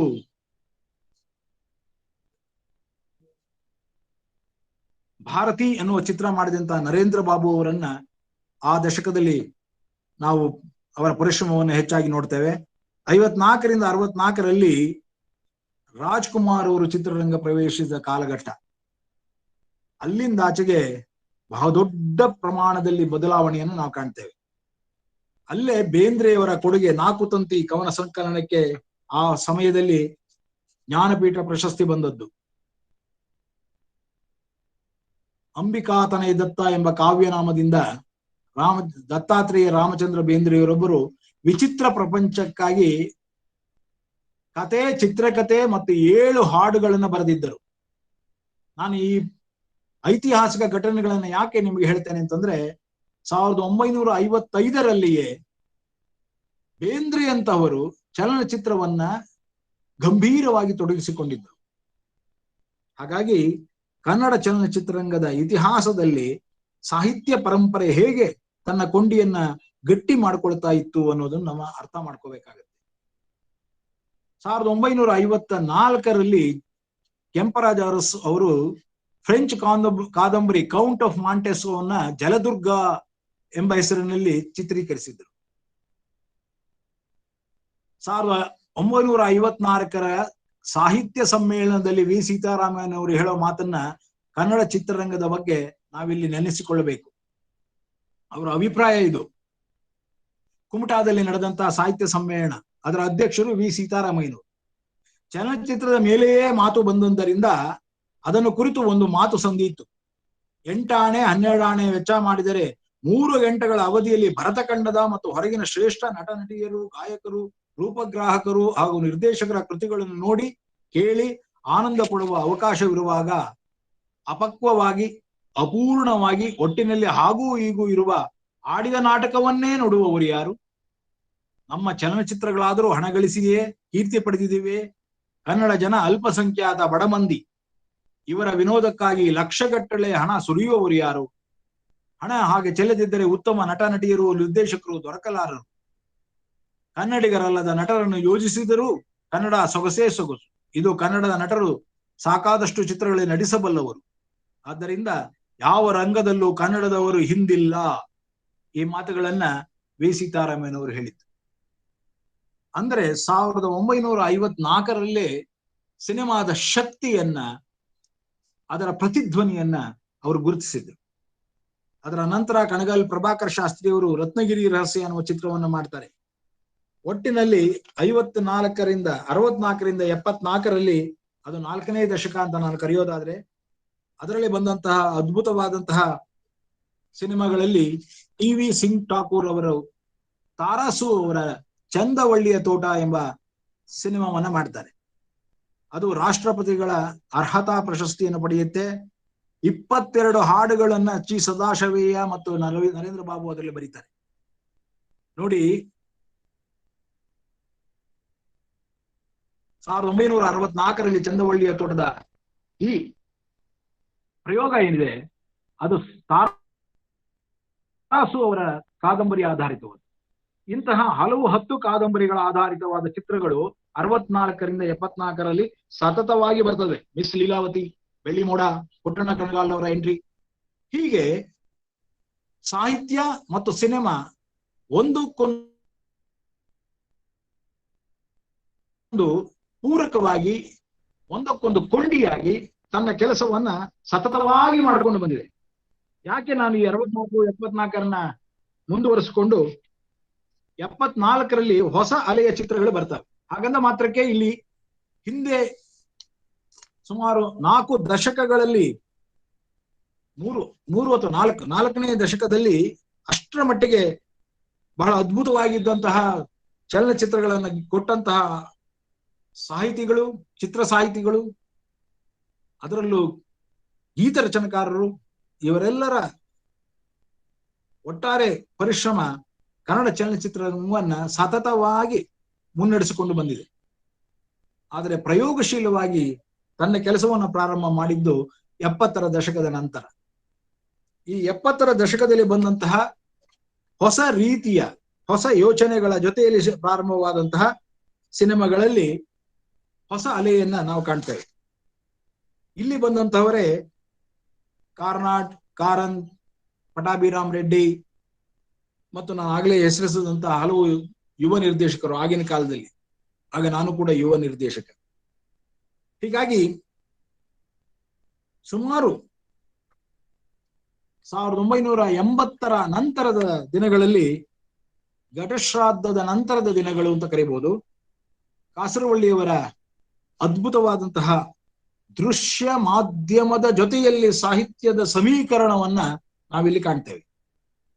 ಅವರು ಮಾಡಿದ ಪ್ರತಿಯೊಂದು ಸಿನಿಮಾವೂ ಕೂಡ ಈ ರೀತಿಯಲ್ಲಿ ಸಾಹಿತ್ಯದ ಜೊತೆಯಲ್ಲಿ ತನ್ನನ್ನು ತಾನು ರೂಢಿಸಿಕೊಂಡು ಮಾಡಿದಂತಹದ್ದೇ. ಅಲ್ಲಿ ಬಹಳ ಖುಷಿ ಕೊಡುವಂತಹದ್ದು ಏನಪ್ಪಾ ಅಂದ್ರೆ, ಆ ಕಾಲಘಟ್ಟದಲ್ಲಿ 1978ರಲ್ಲಿ ಶಿವರಾಮ ಕಾರಂತರು ಯಾವುದೋ ಅಂದುಕೊಂಡಿದ್ದಂತನ್ನ ಆ ಸಮಯದಲ್ಲಿ ಬಂದು ಮುಗಿಸ್ತಾರೆ. ಹುಡಿಯರ ಕೂಸು, ಮಲೆಯ ಮಕ್ಕಳು, ಈ ಸಿನಿಮಾವನ್ನ ಮಾಡ್ತಾರೆ. ಬರಗೂರು ರಾಮಚಂದ್ರಪ್ಪನವರು ಕಾದಂಬರಿಕಾರರು ಮತ್ತು ಸಿನಿಮಾ ನಿರ್ದೇಶಕರಾಗಿ ರಂಶಾರ್ ಅವರ ಕಾದಂಬರಿಗಳನ್ನ ಟಿ.ಎಸ್. ರಂಗ ಅವರು ಮಾಡೋದಾಗ್ಲಿ, ಮತ್ತು ಬೇಲೂರು ಕೃಷ್ಣಮೂರ್ತಿಯವರ ತೀರದ ಬಯಕೆ ಮತ್ತು ತಾರಾಸು ಅವರ ಹಲವು 10 ಕಾದಂಬರಿಗಳು, ಗಾಳಿ ಮಾತು ಇತ್ಯಾದಿ, ಸಿದ್ಧಲಿಂಗನವರು,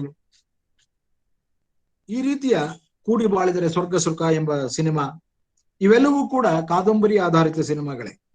ಬಾಡದ ಹೂವು, ಹೊಸ ಬೆಳಕು, ಜೋಡಿ ಜೀವ, ಧರಣಿ ಮಂಡಲ ಮತ್ತು 82ರಲ್ಲಿ ಅಂತ, ಈ ಎಲ್ಲ ಸಿನಿಮಾಗಳನ್ನು ಯಾಕೆ ನಿಮಗೆ ಹೆಸರಿಸ್ತಿದ್ದೇನೆ ಅಂದ್ರೆ, ನಿಮ್ಮಲ್ಲಿ ಸಾಕಷ್ಟು ಜನಕ್ಕೆ ಇವು ಯಾವುದರ ಪರಿಚಯವೂ ಇಲ್ಲ ಅನ್ನೋ ಕಾರಣದಿಂದ. ನಂತರ ನನ್ನ R.K. ನಾರಾಯಣ್ ಅವರ ಬ್ಯಾಂಕರ್ ಮಾರ್ಗಯ್ಯ 1983ರಲ್ಲಿ. ಈ ರೀತಿ ಸುಮಾರು 20 ವರ್ಷಗಳ, 80ರಿಂದ 2000ದವರೆಗೆ 20 ವರ್ಷಗಳಲ್ಲಿ ಕನ್ನಡ ಚಲನಚಿತ್ರ ರಂಗದಲ್ಲಿ ಸಾಹಿತ್ಯ ಮತ್ತು ಸಿನಿಮಾ ಒಂದಕ್ಕೊಂದು ಅವಿನಾಭಾವ ಸಂಬಂಧ ಮತ್ತು ಅವಿಭಾಜ್ಯ ಅಂಗಗಳಾಗಿ ತಮ್ಮ ಕೆಲಸಗಳನ್ನ ಮಾಡ್ಕೊಂಡು ಬಂದಿವೆ. ಹೀಗಾಗಿ ಚಲನಚಿತ್ರ ಸಾಹಿತ್ಯ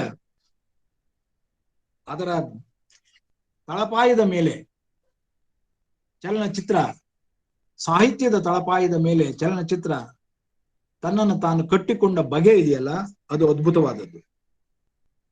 ಈ ದೃಷ್ಟಿಯಲ್ಲಿ ಹೊಸ ಹೊಸ ಪ್ರಯೋಗಗಳನ್ನ ನಿಮಗೆ ಹೆಸರಿಸೋದಾದ್ರೆ ಮೈಸೂರು ಮಲ್ಲಿಗೆ, ಚಿನ್ನಾರಿ ಮುತ್ತ ಮತ್ತು ನಾಗಮಂಡಲವನ್ನ ಹೆಸರಿಸ್ತಾ, ಅವು ನನ್ನ ಫಿಲ್ಮ್ಗಳಾದ್ರಿಂದ ಬಹಳ ಬೇಗ ನಿಮಗೆ ಮುಂದೆ ಇಡ್ತಾ ಇದ್ದೇನೆ.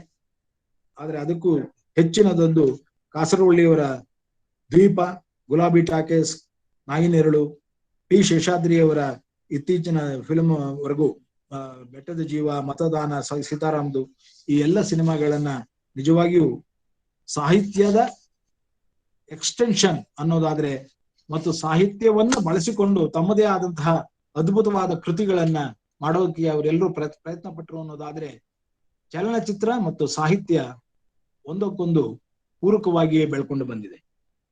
ಬಹಳಷ್ಟು ಸವಾಲುಗಳು ಇವೆ. ಯಾವುದೇ ಒಂದು ಕಾದಂಬರಿಯನ್ನು, ಒಂದು ಕಥೆಯನ್ನು ಅಥವಾ ಒಂದು ಕವನವನ್ನು ಚಿತ್ರೀಕರಿಸಬೇಕಾದ್ರೆ ಚಲನಚಿತ್ರ ಮಾಧ್ಯಮದ ಮೇಲೆ ಇರುವ ಹಿಡಿತ ಆಯಾ ನಿರ್ದೇಶಕರಿಗೆ ಅದ್ಭುತವಾಗಿರ್ಬೇಕಾಗ್ತದೆ.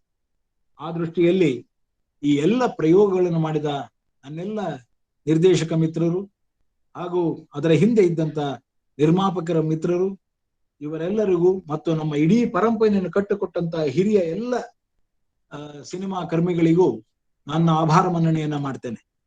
ಮತ್ತು ಚಲನಚಿತ್ರ ಮತ್ತು ಸಾಹಿತ್ಯ ಇದು ಒಂದಕ್ಕೊಂದು ಬೇರೆಯಾಗಿರಕ್ ಸಾಧ್ಯವೇ ಇಲ್ಲ.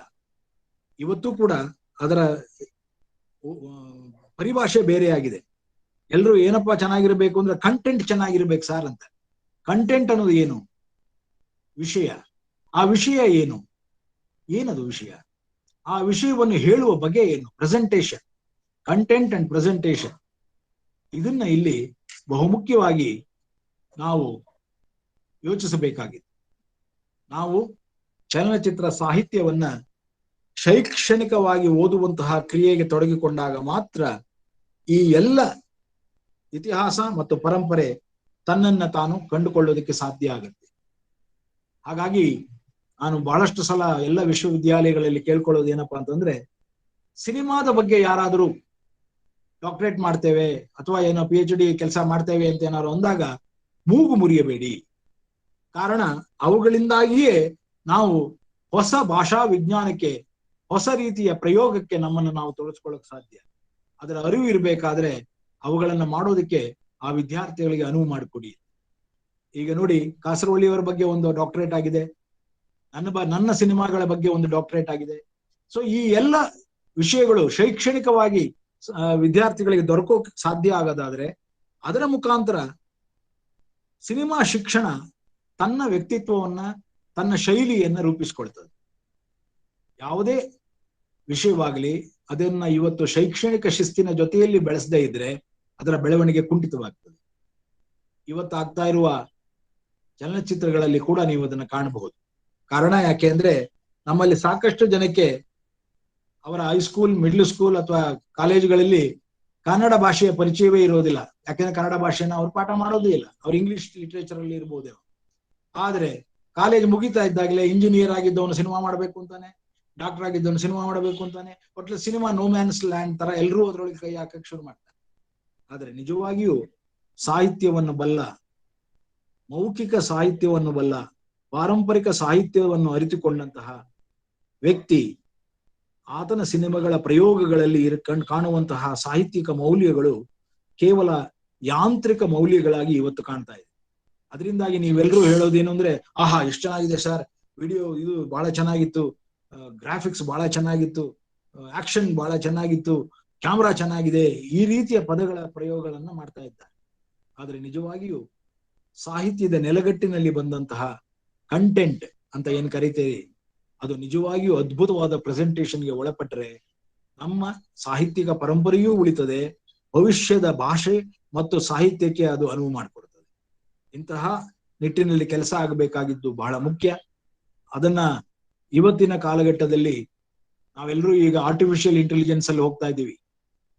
ಎಷ್ಟರ ಮಟ್ಟಿಗೆ ಅಂದ್ರೆ ನಮ್ಮ ನೆನಪಿನ ಶಕ್ತಿಯನ್ನ ಬಹುಮಟ್ಟಿಗೆ ನಾವು ನಮ್ಮ ಮೊಬೈಲ್ಗಳ ಮೇಲೆ ಕೊಟ್ಟು ಬಿಟ್ಟಿದ್ದೇವೆ, ಎರವಲು ಕೊಟ್ಟಿದ್ದೇವೆ. ಅದೇನಾದ್ರೂ ತಪ್ಪು ಮಾಡಿದ್ರೆ ಆ ತಪ್ಪನ್ನೇ ನಮ್ಮದು ಅಂತ ಆಗುವಷ್ಟರ ಮಟ್ಟಿಗೆ ಆಗಿದೆ. ಅಂತಹ ಆರ್ಟಿಫಿಷಿಯಲ್ ಕೃತಕ ಬುದ್ಧಿಮತ್ತೆಯ ಜೊತೆಯಲ್ಲಿ ಮಾಡುತ್ತಿರುವ ಬದುಕಿನಲ್ಲಿ ಕ್ರಿಯಾಶೀಲವಾಗಿ ಸೃಜನಶೀಲವಾಗಿ ನಾವು ಕೆಲಸ ಮಾಡಬೇಕಾದ್ರೆ ನಮ್ಮ ಸಾಹಿತ್ಯಿಕ ತಳಪಾಯ ಭದ್ರವಾಗಿರ್ಬೇಕು. ಆ ದೃಷ್ಟಿಯಲ್ಲಿ ಶೈಕ್ಷಣಿಕ ಕ್ಷೇತ್ರದಲ್ಲಿ ಸಿನಿಮಾ ಸಾಹಿತ್ಯವನ್ನ ರೂಢಿಸಿಕೊಂಡು ಅದಕ್ಕೊಂದು ಮೌಲ್ಯವನ್ನ ಕೊಟ್ಟಾಗ ಮಾತ್ರ ನಿಜವಾಗಿಯೂ ಅದು ಮುಂದಿನ ದಿನಗಳಲ್ಲಿ ಹೆಚ್ಚು ಹೆಚ್ಚು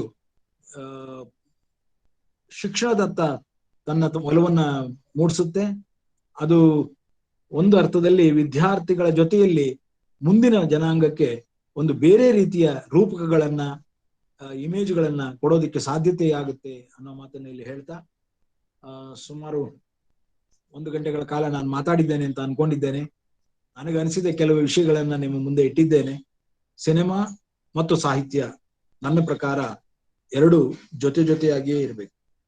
ಅವೆರಡರ ಜೊತೆಯಲ್ಲೇ ಒಂದು ಸಿನಿಮಾ ತನ್ನನ್ನು ತಾನು ಸಾರ್ಥಕವಾಗಿ ಕಟ್ಟಿಕೊಳ್ಳಬೇಕು. ಹಾಗೆಯೇ ಸಿನಿಮಾ ಕೇವಲ ಒಬ್ಬ ವ್ಯಕ್ತಿಯ ಕನಸು, ಆದರೆ ಅದರಲ್ಲಿ 100 ವ್ಯಕ್ತಿಗಳ ಕೆಲಸ ಇರೋದ್ರಿಂದ ಅದನ್ನ ಕೇವಲ ಒಬ್ಬ ವ್ಯಕ್ತಿಗೆ ಅಟ್ರಿಬ್ಯೂಟ್ ಮಾಡೋದಲ್ಲ, ಅದೊಂದು ಸಾಂಘಿಕ ಕಾರ್ಯ. ಆ ಇಡೀ ತಂಡ ಒಂದು ಸಿನಿಮಾವನ್ನು ಕಟ್ಟಿಕೊಡುತ್ತೆ. ಆ ಇಡೀ ತಂಡದ ಸಾಮುದಾಯಿಕ ಕರ್ತವ್ಯ ಏನಿದೆ ಅದನ್ನ ಹಾಗೆಯೇ ಸಮುದಾಯ ಸ್ವೀಕರಿಸಬೇಕು. ಅದು ಒಂದು ರೀತಿ ಒಂದು ಸಮುದಾಯದ ಜಾನಪದ ಇದ್ದ ಹಾಗೆ. ಸಿನಿಮಾವನ್ನ ಜಾನಪದ ಅಂತ ಹೇಳೋದ್ರಲ್ಲೂ ತಪ್ಪಿಲ್ಲ. ಬರಗೂರವರು ಆ ಮಾತನ್ನ ಆಗಾಗ ಹೇಳ್ತಾ ಇರ್ತಾರೆ, ಸಿನಿಮಾ ಜಾನಪದ ಸರ್, ಜನಪದವಾಗಿರುತ್ತೆ ಅದು. ನಿಜ. ಆ ಅರ್ಥದಲ್ಲಿಯೂ ಕೂಡ ನಾವು ನಮ್ಮ ಮುಂದಿನ ದಿನಗಳಲ್ಲಿ ಇತಿಹಾಸದಲ್ಲಿ ಕನ್ನಡ ಸಾಹಿತ್ಯದ ಬಗ್ಗೆ ಬರೆಯುವಾಗ ಕನ್ನಡ ಚಲನಚಿತ್ರ ಸಾಹಿತ್ಯದ ಬಗ್ಗೆಯೂ ಒಂದು ಶಾಖೆಯಾಗಿ ಅದನ್ನ ಪರಿಗಣಿಸಿ ಅದರ ಬಗ್ಗೆ ಬರಿತಾ ಹೋದ್ರೆ ಅದಕ್ಕೆ ನಿಜವಾದ ಅರ್ಥ ಕಲ್ಪಿತವಾಗ್ತದೆ ಅಂತ ಹೇಳ್ತಾ, ನನಗೆ ಈ ಅವಕಾಶವನ್ನು ಮಾಡಿಕೊಟ್ಟಂತ ಮೋಹನ್ ಮತ್ತು ಸ್ನೇಹಿತರು ಹಾಗೂ ಕೇರಳ ಕೇಂದ್ರೀಯ ವಿಶ್ವವಿದ್ಯಾಲಯ ಕಾಸರಗೋಡು ಇವರ ಸಾಹಿತ್ಯ ಯಾನದ 4ನೆಯವನಾಗಿ ನಾನು ಬಂದದ್ದಕ್ಕೆ ನನಗೂ ಸಂತೋಷ ಇದೆ, ಖುಷಿ ಇದೆ. ಸಾಕಷ್ಟು ನನ್ನನ್ನು ನಾನು ಅರಿತುಕೊಳ್ಳೋದಕ್ಕೂ ಇದು ಒಂದು ರೀತಿ ಸಹಾಯ ಮಾಡಿದೆ ನನಗೆ. ಕನ್ನಡ ಅಭಿವೃದ್ಧಿ ಪ್ರಾಧಿಕಾರದ ಒತ್ತಡದ ಕೆಲಸಗಳ ಮಧ್ಯೆ ಈ ರೀತಿ ನನ್ನ ಪ್ರೀತಿಯ ಈ ಕೆಲಸವನ್ನು ಮಾಡ್ಲಿಕ್ಕೆ ನೀವು ಅನುವು ಮಾಡಿಕೊಟ್ಟಿದ್ದಕ್ಕೆ ಮೋಹನ್ ಮತ್ತು ಸ್ನೇಹಿತರಿಗೆ ಎಲ್ರಿಗೂ ನಾನು ಆಭಾರ ಮನ್ನಣೆ ಮಾಡ್ತಾ, ಮತ್ತು ಕೇಳಿದಂತ ಎಲ್ಲ ವಿದ್ಯಾರ್ಥಿಗಳಿಗೆ ಇದರಲ್ಲಿ ಕೆಲವಾದರೂ ನಿಮ್ಮ ಯೋಚನೆಗಳಿಗೆ ಹಚ್ಚಿದ್ದಾರೆ, ಅದಕ್ಕೆ ನಾನು ಕೃತಾರ್ಥನಾಗಿದ್ದೇನೆ ಅನ್ನೋ ಮಾತನ್ನ ಹೇಳ್ತಾ, ಮತ್ತೆ ಈ ರೀತಿಯ ಸಾಹಿತ್ಯ ಯಾನ ನಿರಂತರವಾಗಿರ್ಲಿ, ಕನ್ನಡ ಕಟ್ಟುವ ಕೆಲಸ ಈ ನಿರಂತರತೆಯಲ್ಲಿ ಸಾಕ್ಷಾತ್ಕಾರಗೊಳ್ಳುತ್ತೆ ಅನ್ನೋ ನಂಬಿಕೆ ಇಟ್ಟವನು ನಾನು. ಆದ್ರಿಂದಾಗಿ ಕನ್ನಡ ಕಾಣಲಿ ಕೇಳಲಿ ನಿರಂತರವಾಗಿ. ನಮಸ್ಕಾರ. ಸಿರಿಗನ್ನಡಂ ಗೆಲ್ಗೆ.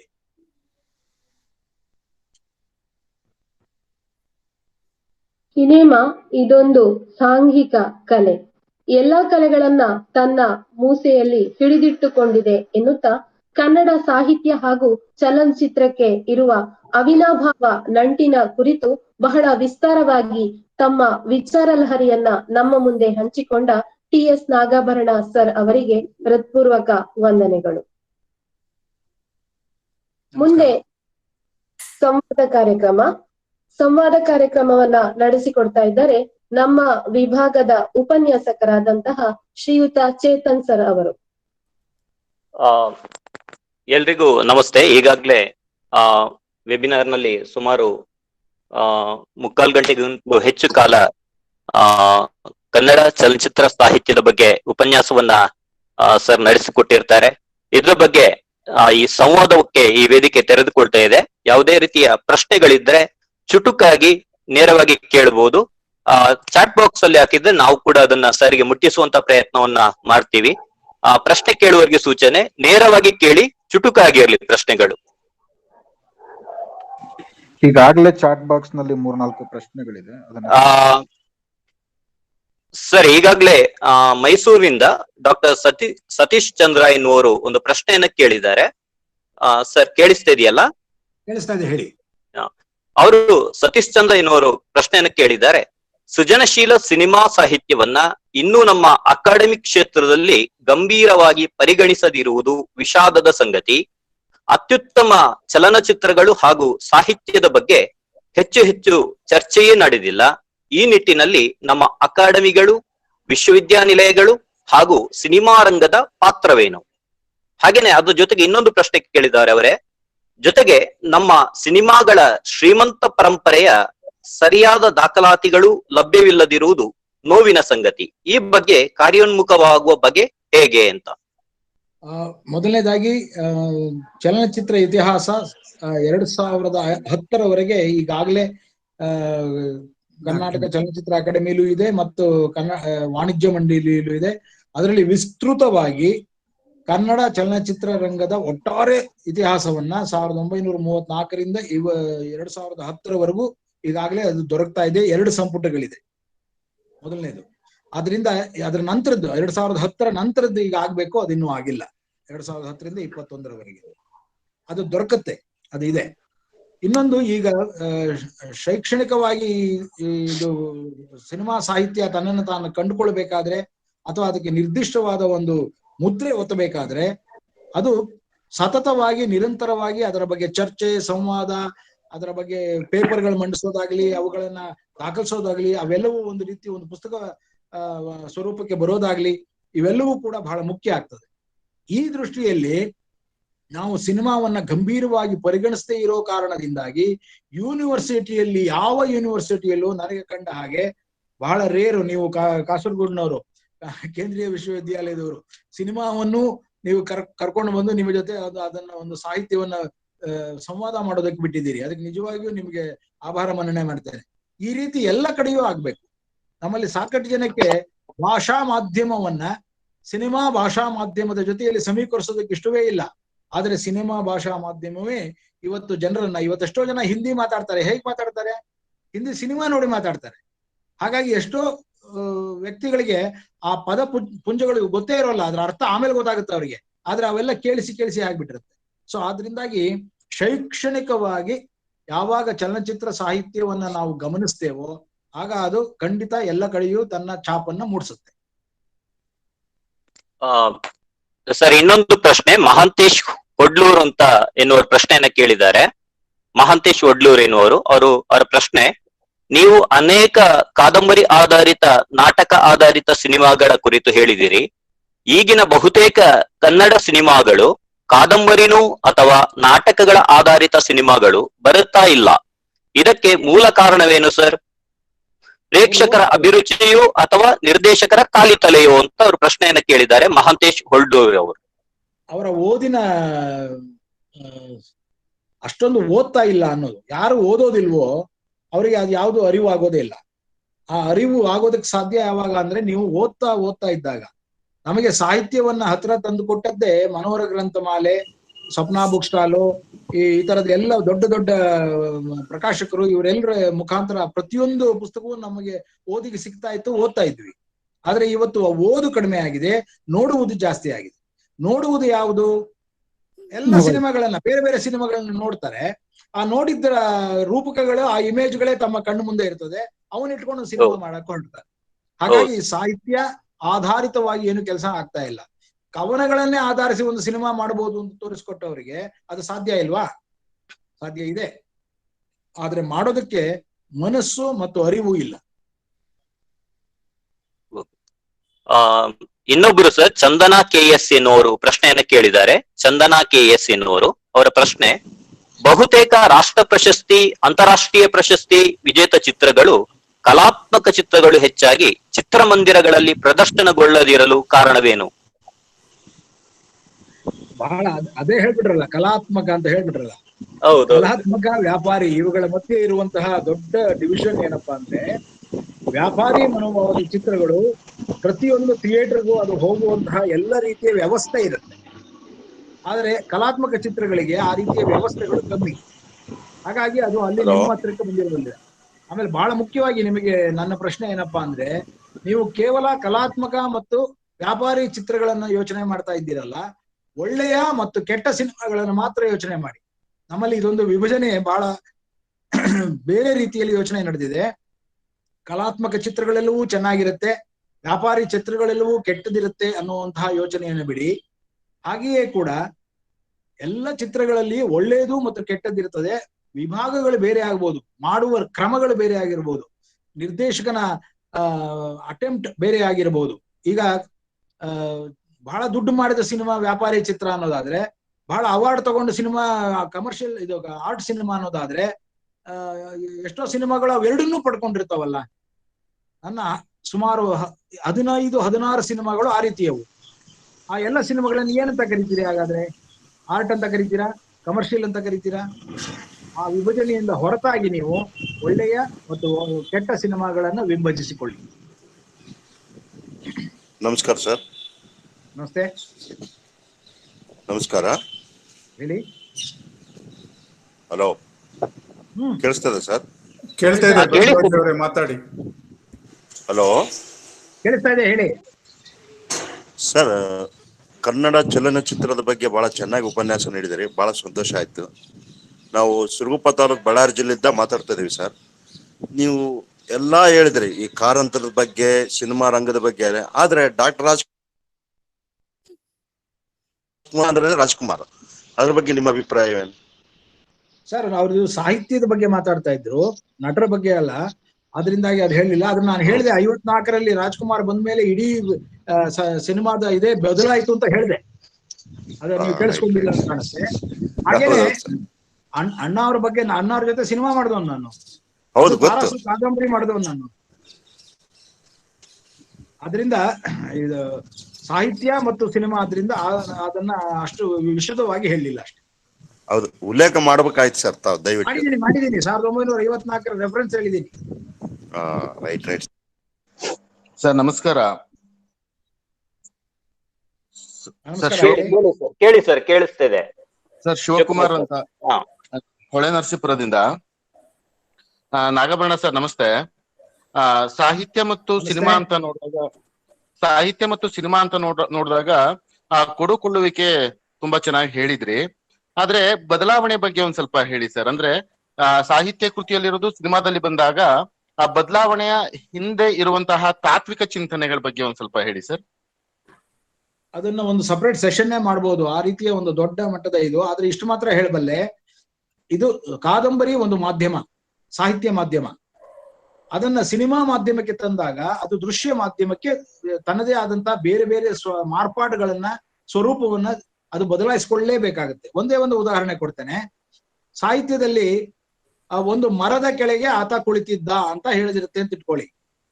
ಒಂದು ಮರದ ಕೆಳಗೆ ಆತ ಕುಳಿತು ಯೋಚನೆ ಮಾಡ್ತಿದ್ದ ಅನ್ನೋ ಪದಕ್ಕೆ ಯೋಚನೆ ಮಾಡೋದಾದ್ರೆ, ನಾವು ಸಿನಿಮಾ ಮಾಡುವಾಗ ಯಾವ ಮರದ ಕೆಳಗೆ ಕುಳಿತಿದ್ದ ಅಂತ ಹೇಳ್ಬೇಕು. ಇಲ್ಲದೇ ಇದ್ರೆ ಈಚಲು ಮರದ ಕೆಳಗೆ ಕೂತಿದ್ನ, ತೆಂಗಿನ ಮರದ ಕೆಳಗೆ ಕುಳಿತಿದ್ನ, ಮತ್ತು ಆ ಕೂತ್ಕೊಳ್ಳೋ ವ್ಯಕ್ತಿ ಯಾರು, ಮತ್ತು ಎಷ್ಟು ಹೊತ್ತಿನಲ್ಲಿ, ಯಾಕೆ, ಈ ಎಲ್ಲ ಪ್ರಶ್ನೆಗಳಿಗೆ ಉತ್ತರ ಕೊಡ್ಬೇಕು ಚಲನಚಿತ್ರ. ಆದ್ರೆ ಸಾಹಿತ್ಯ ಅದು ಕೊಡ್ಬೇಕಾಗಿಲ್ಲ, ಬಹಳ ಈಸಿಯಾಗಿ ಹೇಳ್ಬಿಡ್ಬೋದು ಅದನ್ನ.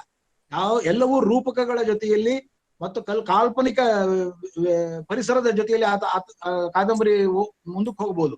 ಆದ್ರೆ ಸಿನಿಮಾ ಕಣ್ಣಿಗೆ ಕಾಣುವ ಹಾಗೆ ಪ್ರತಿಯೊಂದನ್ನು ದಾಖಲಿಸಬೇಕು.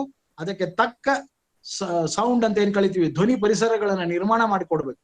ಹಾಗಾಗಿ ನಿರ್ದಿಷ್ಟವಾಗಬೇಕು ಚಲನಚಿತ್ರ, ನಿಖರವಾಗಬೇಕು. ಇದೇ ಒಂದು ವ್ಯತ್ಯಾಸ. ಅದೇ ರೀತಿ ಬಹಳ ದೊಡ್ಡ ಮಾರ್ಪಾಟುಗಳಿದೆ, ಅದನ್ನ ಆಮೇಲೆ ಡಿಸ್ಕಸ್ ಮಾಡ್ಬೋದು. ಸರ್ ಕಂಟೆಂಟ್ ಅಲ್ಲೇ, ಆಶಯದಲ್ಲೇ ಬದಲಾವಣೆ ಇರುತ್ತಲ್ಲ ಅಂತ ಸರ್ ನನ್ನ ಪ್ರಶ್ನೆ. ಅಂದ್ರೆ ಆಶಯನ ಎಷ್ಟೋ ಸಿನಿಮಾಗಳು ಬದಲಾಯಿಸ್ಕೊಬಿಟ್ಟಿದಾವೆ. ಹೇಗೆ ಅಂತಂದ್ರೆ, ಗುಲಾಬಿ ಟಾಕೀಸ್ನ ನೀವು ಓದಿದ್ದೀರಾ? ಆ ವೈದೇಹಿಯವರ ಗುಲಾಬಿ ಟಾಕೀಸ್ಗೂ ಗಿರೀಶ್ ಕಾಸರವಳ್ಳಿಯವರ ಗುಲಾಬಿ ಟಾಕೀಸ್ಗೂ ದೊಡ್ಡ ವ್ಯತ್ಯಾಸವನ್ನ ಕಾಣ್ತೀರಿ. ಆದ್ರೆ ಸಿನಿಮಾ ಮಾಡುವವನು ನಿರ್ದೇಶಕ, ಕಾದಂಬರಿ ಬರೆದವನು ಲೇಖಕ, ಅಷ್ಟೇ ವ್ಯತ್ಯಾಸ. ತುಂಬಾ ಅದ್ರ ಬಗ್ಗೆ ಟಗ್ ಆಫ್ ವಾರ್ ಸಹ ಆಗಿದೆ. ಈಗ ತರಾಸು ಅವರ ನಾಗರಾವನ್ನ ನಾವು ಒಂದದ್ದು, ಮತ್ತು ವೈದೇಹಿ ಮತ್ತೆ ಗಿರೀಶ್ ಕಾಸರವಳ್ಳಿ ಅವರಿಗೆ ಆದಂತ ಟಗ್ ಆಫ್ ವಾರ್ ಇರ್ಬೋದು. ತರಾಸು ಅವರು ಸಹ ಪುಟ್ಟಣ್ಣ ಕಣಗಾಲ್ಗೆ ಟಗ್ ಆಫ್ ವಾರ್ ಮಾಡ್ತಾರೆ. ಈ ತರದ್ದು ನಿಮಗೇನ್ ಅನಿಸ್ತು? ಅದೇ ಸರ್, ವ್ಯಾಕರಣ ಬದಲಿದೆ ಎರಡೂ ಮಾಧ್ಯಮಗಳ. ನೀವು ತಾರಾಸು ಬಗ್ಗೆ ಅಥವಾ ಪುಟ್ಟಣ್ಣ ಬಗ್ಗೆ ಯೋಚನೆ ಮಾಡಬೇಡಿ. ತಾರಾಸು ಕಾದಂಬರಿ ಓದಿ ಬಹಳ ಚೆನ್ನಾಗಿ ಅನುಭವ ತಗೊಳ್ಳಿ, ನೋ ಪ್ರಾಬ್ಲಮ್. ಹಾಗೇನೆ ಪುಟ್ಟಣ್ಣ ಅವ್ರ ಸಿನಿಮಾ ನೋಡಿ ಅದರ ಅನುಭವ ಏನು ಅದನ್ನು ತಗೊಳ್ಳಿ, ಅದು ಬೇರೆ. ಅವರಿಬ್ಬರ ಕಿತ್ತಾಟ ನಮ್ದಲ್ಲ. ನಾವು ಪ್ರೇಕ್ಷಕರು ಮತ್ತು ಓದುಗರು, ನಾವು ಅದನ್ನಷ್ಟೇ ಸವಿಯೋದಾದ್ರೆ, ಆ ಮಾಧ್ಯಮಕ್ಕೆ ಏನ್ ಬೇಕೋ ಪುಟ್ಟಣ್ಣ ಮಾಡಿದ್ದಾರೆ, ಕಾದಂಬರಿ ಬರೆದಾಗ ಅವ್ರಿಗೆ ಹೇಗೆ ಅನಿಸ್ತೋ ಅವರು ಅದು ಬರೆದಿದ್ದಾರೆ. ಎರಡೂ ಬೇರೆ ಬೇರೆ ಮಾಧ್ಯಮಗಳು ಅನ್ನೋದನ್ನ ಅರ್ಥ ಮಾಡ್ಕೊಳ್ಳಿ. Okay sir, thank you sir, thank you. ಬೇರೆ ಪ್ರಶ್ನೆಗಳಿಗೆ ಅವಕಾಶ ಇದೆ. ಪ್ರತಿನಿಧಿಗಳು ಪ್ರಶ್ನೆಗಳನ್ನ ನಾಗಾಭರಣ ಅವರು ನಮಸ್ಕಾರ. ನಿರಂಜನ್ ವಾನಳ್ಳಿ ಮಾತಾಡೋದು. ಹೇಳಿ ನಿರಂಜನ್. ಸರ್, ಬಹಳ ದಿವಸ ಆಯ್ತು ಭೇಟಿ ಆಗದೇನೆ. ಹೌದು, ಅದನ್ನ ನೋಡ್ತಾ ಇದ್ದೀನಿ, ಕೇಳ್ತಾ ಇದ್ದೀನಿ ನಿಮ್ಮನ್ನು. ಈಗ ನಿಮ್ಮ ಮಾತಲ್ಲಿ ಈ ಸಿನಿಮಾ ಸಾಹಿತ್ಯ ಮತ್ತು PhD ಬಗ್ಗೆ ಬಂದಿದ್ರಿಂದ ಒಂದೆರಡು ಮಾತು ಹೇಳೋಣ ಅಂತ ಅನ್ಕೊಂಡೆ. ಸಾಮಾನ್ಯವಾಗಿ ನಮ್ಮಲ್ಲಿ PhDಗಳು ಆಗೋದು ಇದು ಶೈಕ್ಷಣಿಕ ಉದ್ದೇಶದ್ದೇ ಆಗ್ಬಿಟ್ಟಿದೆ. ಏನು ಅಂತಂದ್ರೆ ಅವರಿಗೆ ಅಸಿಸ್ಟೆಂಟ್ ಪ್ರೊಫೆಸರ್ ಇಂದ ಅಸೋಸಿಯೇಟ್ ಪ್ರೊಫೆಸರ್ಗೆ ಆಗ್ಬೇಕು, ಅಥವಾ ಅಸಿಸ್ಟೆಂಟ್ ಪ್ರೊಫೆಸರ್ ಆಗಿ ಅಪಾಯಿಂಟ್ ಆಗ್ಲಿಕ್ಕೆ ಬೇಕು. ಹೀಗೆ ಶೈಕ್ಷಣಿಕ ಉದ್ದೇಶದ PhDಗಳೇ ಹೊರತು ನಿಜವಾದ ಅರ್ಥದಲ್ಲಿ ಅದರ ಒಳಹೊಕ್ಕು ಒಳ್ಳೆಯ ಕೆಲಸ ಮಾಡುವಂತ ಮಹತ್ವಾಕಾಂಕ್ಷೆಯ PhDಗಳು ನಮ್ಮಲ್ಲಿ ಬರ್ತಿಲ್ಲ. ಎರಡನೇದಾಗಿ ಈ ಸಿನಿಮಾ ಸಾಹಿತ್ಯ ಇದು ಸಾಹಿತ್ಯದ ಶೈಕ್ಷಣಿಕ ಚೌಕಟ್ಟಿಗೆ ಒಳಪಡ್ಬೇಕು ಅಥವಾ ಸಮೂಹ ಮಾಧ್ಯಮದ ಚೌಕಟ್ಟಿಗೆ ಒಳಪಡ್ಬೇಕು ಅನ್ನುವಂಥದ್ದು ದೊಡ್ಡ ಗೊಂದಲ ಇದೆ.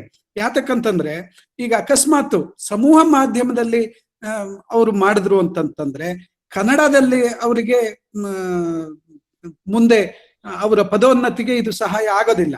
ಕನ್ನಡದಲ್ಲಿ ಮಾಡ್ಕೊಂಡು ಬಂದು ಜರ್ನಲಿಸಮ್ ಅಲ್ಲಿ ಅವರಿಗೆ ಪ್ರಮೋಷನ್ ಇದರಲ್ಲಿ ಸಿಕ್ಕೋದಿಲ್ಲ. ಆಮೇಲೆ ಎರಡನೇದಾಗಿ ನಾನು ನಮ್ಮ ವಿದ್ಯಾರ್ಥಿಗಳೇ ಮಾಡೋದನ್ನ ನೋಡಿದ್ದೇನೆ. ಸಿನಿಮಾ ನಿರ್ದೇಶಕರ ಬಗ್ಗೆ, ಆಮೇಲೆ ಚಿತ್ರಗಳ ಬಗ್ಗೆ PhD ಮಾಡ್ತಾರೆ ಅಥವಾ ಡಿಸರ್ಟೇಷನ್ಸ್ ಮಾಡ್ತಾರೆ. ಮುಖ್ಯವಾಗಿ ಇಲ್ಲೆಲ್ಲ ಕ್ವಾಲಿಟೇಟಿವ್ ಅನಾಲಿಸಿಸ್ ಆಗಬೇಕು. ಅದನ್ನ ಬಿಟ್ಬಿಟ್ಟು ಕ್ವಾಂಟಿಟೇಟಿವ್ ಅನಾಲಿಸಿಸ್ ಆಗತ್ತೆ. ನಾಗಾಭರಣ ಅವರ ಸಿನಿಮಾದಲ್ಲಿ ಕಾಮ ಇದೆ, ಎಷ್ಟು ಜನ ಹೌದು ಅಂದ್ರು. ಪ್ರೀತಿ ಇದೆ, ಎಷ್ಟು ಜನ ಹೌದು ಅಂತಂದ್ರು. ಸಿನಿಮಾ ಚೆನ್ನಾಗಿದೆ, ಎಷ್ಟು ಜನ. ಈ ತರದ ಕ್ವಾಂಟಿಟೇಟಿವ್ ಅನಾಲಿಸಿಸ್ ಇಂದ ಯಾವ ಕಾರ್ಯನೂ ಸಾಧಿತ ಆಗೋದಿಲ್ಲ. ಅದಕ್ಕೆ ಅರ್ಥವೇ ಇಲ್ಲ ಆ ತರದ PhD ಅನ್ನ ಮಾಡೋದ್ರಿಂದ ಅಂತ ನನಗನ್ಸತ್ತೆ ಸರ್. ಈಗಿನ ನ್ಯಾಷನಲ್ ಎಜುಕೇಶನ್ ಪಾಲಿಸಿಯ ಮೂಲ ಆಶಯದಲ್ಲಿ ಮಲ್ಟಿ ಅಪ್ರೋಚ್ ಇದೆ, ಮಲ್ಟಿ ಸಬ್ಜೆಕ್ಟ್ ಅಪ್ರೋಚ್. ಈ ಮಲ್ಟಿ ಸಬ್ಜೆಕ್ಟ್ ಅಪ್ರೋಚ್ ಏನಿದೆ ಅದು ತಾನಾಗಿ ಈ ಎಲ್ಲ ಡಿಸಿಪ್ಲಿನ್ ಅನ್ನು ಹೊಂದ್ಕೊಳ್ಳುತ್ತೆ. ಯಾಕೆ ಅಂತಂದ್ರೆ ಇಂಜಿನಿಯರ್ ಮಾಡಿದನ್ ಬರೀ ಇಂಜಿನಿಯರಿಂಗ್ ಓದ್ಬೇಕು ಅಂತಿತ್ತಲ್ಲ, ಅದಿಲ್ಲ ಈಗ. ಇಲ್ಲ. ಸೊ ಹಾಗಾಗಿ ಆತ ಎಲ್ಲ ರೀತಿಯ ಇಂಜಿನಿಯರ್ ಆದವನು ಒಬ್ಬ ಕ್ಯಾಮ್ರಾ ಬಗ್ಗೆನೂ ಆತ ಯೋಚನೆ ಮಾಡ್ತಾ ಹೋಗ್ಬೋದು. ಹಾಗಾದ್ರೆ ಕ್ಯಾಮ್ರಾ ಯೋಚನೆ ಮಾಡ್ತಾ ಇದ್ದವನು ಹಾಗಾದ್ರೆ ನಾನು ಸಾಹಿತ್ಯದ ಬಗ್ಗೆ ಯೋಚನೆ ಮಾಡ್ಬೇಕು ಅಂತ ಬರ್ಬೋದು. ಈ ರೀತಿ ಮಲ್ಟಿ ಫ್ಯಾಸೆಟ್ ಅಲ್ಲಿ, ಮಲ್ಟಿ ಡೈರೆಕ್ಷನ್ ಅಲ್ಲಾಗಿ ಈಗ ವರ್ಕ್ ಆಗ್ತಾ ಇದೆ.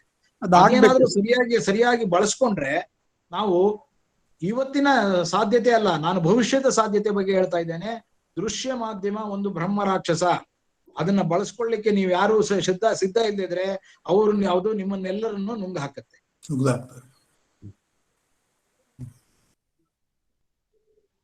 ಹಲೋ, ಬೇರೆ ಪ್ರಶ್ನೆಗಳಿಗೆ ಅವಕಾಶ ಇದೆ, ಕೇಳಿ. ಹಲೋ, ಕೇಳಿ ಸರ್. ಸತೀಶ್ ಸರ್, ಚಂದ್ರ ನಾನು ಮಾತಾಡಿ. ಪ್ರಶ್ನೆ ಕೇಳಿ. ಡಾಕ್ಟರ್ ಸತೀಶ್ ಚಂದ್ರ ಅಂತ ಒಂದು ಇನ್ಫಾರ್ಮೇಶನ್ ತಮ್ಮ ಗಮನಕ್ಕೆ. ವಾನಳ್ಳಿ ಸರ್ ಹೇಳಿದ್ದು ನಿಜ, ಕೆಲವು PhD ವಿಚಾರದ ಬಗ್ಗೆ. ತಮ್ಮ ಬಗ್ಗೆನೇ ಒಂದು PhD ಬಂದಿದೆ ಸರ್, ಅನನ್ಯ ಹಾದಿಯ ಹೆಜ್ಜೆಗಳು. ಬಹಳ ಅದ್ಭುತವಾಗಿ ಅದನ್ನ PhD ಓದಿದ್ದೀನಿ ಅದು. ಮತ್ತೆ ಈ ಸಂದರ್ಭದಲ್ಲಿ ನಾನು ಕೂಡ ಹುಣಸೂರು ಕೃಷ್ಣಮೂರ್ತಿಯವರ ನಿರ್ದೇಶನ ಮತ್ತು ಸಾಹಿತ್ಯ ಕುರಿತಾಗೆ ಮೈಸೂರು ಯೂನಿವರ್ಸಿಟಿಯಿಂದಾನೇ PhD ಮಾಡಿದ್ದೀನಿ ಸರ್. ಆ ಪ್ರಯತ್ನವನ್ನ ಆ ದಿಕ್ಕಿನಲ್ಲಿ ಯೋಚನೆ ಮಾಡಿದ್ದೀನಿ ಸರ್. ಆಲ್ರೆಡಿ 2010ರಲ್ಲಿ ಅದು ಅವಾರ್ಡ್ ಆಗಿದೆ. ಬಹಳ ಖುಷಿ ಆಯ್ತು ಅದನ್ನ ಕೇಳಿ. ನಿಜವಾಗ್ಲೂ ಅದು ಪ್ರಿಂಟ್ ಆಗಿದೆಯಾ? ಈಗ ಆಗ್ತಾ ಇದೆ ಸರ್. ಇನ್ನೊಂದು ತಿಂಗಳು ಬರುತ್ತೆ ಸರ್. ನಮ್ಮಲ್ಲಿ ಕೊಡಿ ಅದನ್ನ, ಯಾಕಂದ್ರೆ ಬಹಳ ಆಸೆ ಇದೆ. ಇಲ್ಲ, ಖಂಡಿತ ಅದನ್ನ ತಮಗೆ ತಲುಪಿಸ್ತೀನಿ ಸರ್ ಖುದ್ದಿ. ಅದೇ ಓದ್ಬೇಕು ಅವನ್ನೆಲ್ಲ, ದಯವಿಟ್ಟು ಕಳಿಸಿ. ನಮ್ಮಲ್ಲಿ ನಾಗತಿಹಳ್ಳಿ ಅವ್ರ ಬಗ್ಗೆ ಬಂದಿದೆ ಸರ್, ಒಂದು PhD ಆಗಿದೆ, ಅವಾರ್ಡ್ ಆಗಿದೆ. ಅವ್ರಿಗೂ ಬಂದಿದೆ, ಅವ್ರದ್ದು ಬಂದಿದೆ. ಹೌದು, ಅದು ಸಿಕ್ಕಿದೆ. ಹೌದು ಸರ್, ಇದು ಸದ್ಯದಲ್ಲೇ ಬರುತ್ತೆ ಸರ್. ಖಂಡಿತ ಖುದ್ದಾಗಿ ತಮಗೆ ತಲುಪಿಸ್ತೀನಿ. ಇದು ಕೇವಲ 1-2 ಅಟೆಂಪ್ಟ್ ಆಗ್ಬಾರ್ದು ಸರ್, ಇದು 100 ಅಟೆಂಪ್ಟ್ಗಳಾದ್ರೆ. ಹೌದು. ಯಾಕಂದ್ರೆ ನನಗೆ ಯಾರೋ ಬೆಂಗಳೂರು ಯೂನಿವರ್ಸಿಟಿಲೋ ಎಲ್ಲೋ ಒಬ್ರು ಮಾಡಿದ್ದಾರೆ. ಇನ್ಯಾರೋ ಒಬ್ರು ಬಂದು ಕೇಳಿದಾಗ ಯಾಕೆ ಈ ಸಿನಿಮಾಗಳ ಮೇಲೆಲ್ಲ ಮಾಡ್ತಿರ್ರಿ, ಸುಮ್ನೆ ನೀವು ಇದನ್ನ ಮಾಡಿ ಅಂತ ಆ ಗೈಡ್ ಎಲ್ಲ ಚೇಂಜ್ ಮಾಡಾಕಿದ್ರು ಕೂಡ. ಹೌದು ಆ ತರದೆಲ್ಲ ಆಗಿದೆ. ಅದಕ್ಕೋಸ್ಕರ ಹೇಳಿದ್ದು. ಈಗ ವಾನಳ್ಳಿ ಹೇಳಿದ್ ಸರಿ, ಆದ್ರೆ ಯೂನಿವರ್ಸಿಟಿನಲ್ಲಿ, ವಿಶ್ವವಿದ್ಯಾಲಯದಲ್ಲಿ ಸಾಂಸ್ಕೃತಿಕವಾಗಿ ವಿದ್ಯಾರ್ಥಿಗಳು ಬೆಳಿಬೇಕಾದ್ರೆ ಇವತ್ತಿನ ದೃಶ್ಯ ಮಾಧ್ಯಮದ ಬಗ್ಗೆ ಅವರು ಅರಗಿಸ್ಕೊಳ್ಬೇಕಾಗತ್ತೆ. ಅದನ್ನ ಹೌದು. ಅಧ್ಯಾಪನ ಮಾಡ್ಬೇಕಾಗತ್ತೆ. ಅಧ್ಯಯನದ ಮುಖಾಂತರನೇ ಅರಗಿಸ್ಕೊಳ್ಬೇಕು. ಅದರಿಂದ ಅವರಿಗೆ ಬೇಕಾದಷ್ಟು ಸ್ಟಡಿ ಮೆಟೀರಿಯಲ್ ಬೇಕು. ಆ ಸ್ಟಡಿ ಮೆಟೀರಿಯಲ್ಗಳು ಪ್ರಾದೇಶಿಕವಾಗಿರ್ಬೇಕು. ನಾವು ಯಾವ್ದೋ ಇಂಗ್ಲಿಷಿನ ಸಿನಿಮಾನೋ ಅಥವಾ ಇನ್ಯಾವುದ್ರ ಬಗ್ಗೆನೋ ಬರಿತಾ ಕೂತ್ಕೊಳ್ಳೋದಲ್ಲ.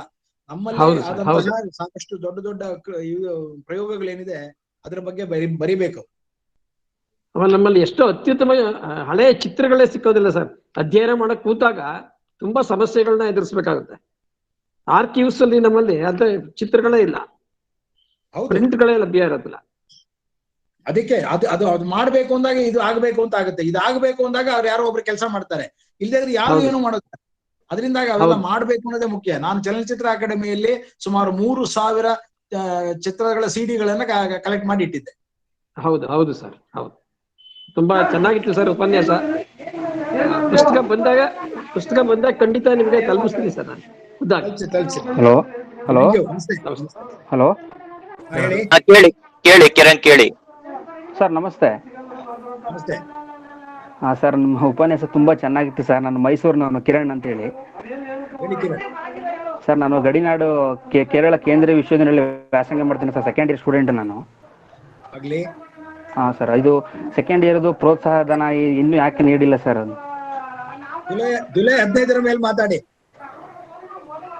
ಸರ್. 15 ಬಂದ್ಬಿಟ್ಟಿರುತ್ತೆ. 15 ಮೇಲೆ ಮಾತಾಡಿ. ಹೌದಾ ಸರ್? ಅದಕ್ಕೆ ಸರ್ ಈಗ ಫೀಸು ಕರೋನಾದಿಂದ ಗೊತ್ತು ಸರ್, ಸಮಸ್ಯೆ ಇದೆ ಏನಂತ. ಆಯ್ತು. ಜುಲೈ 15 ಒಳಗೆ ಎಲ್ಲವೂ ಕ್ಲಿಯರ್ ಆಗುತ್ತೆ. ಜುಲೈ 15 ಮೇಲೆ ಮಾತಾಡಿ.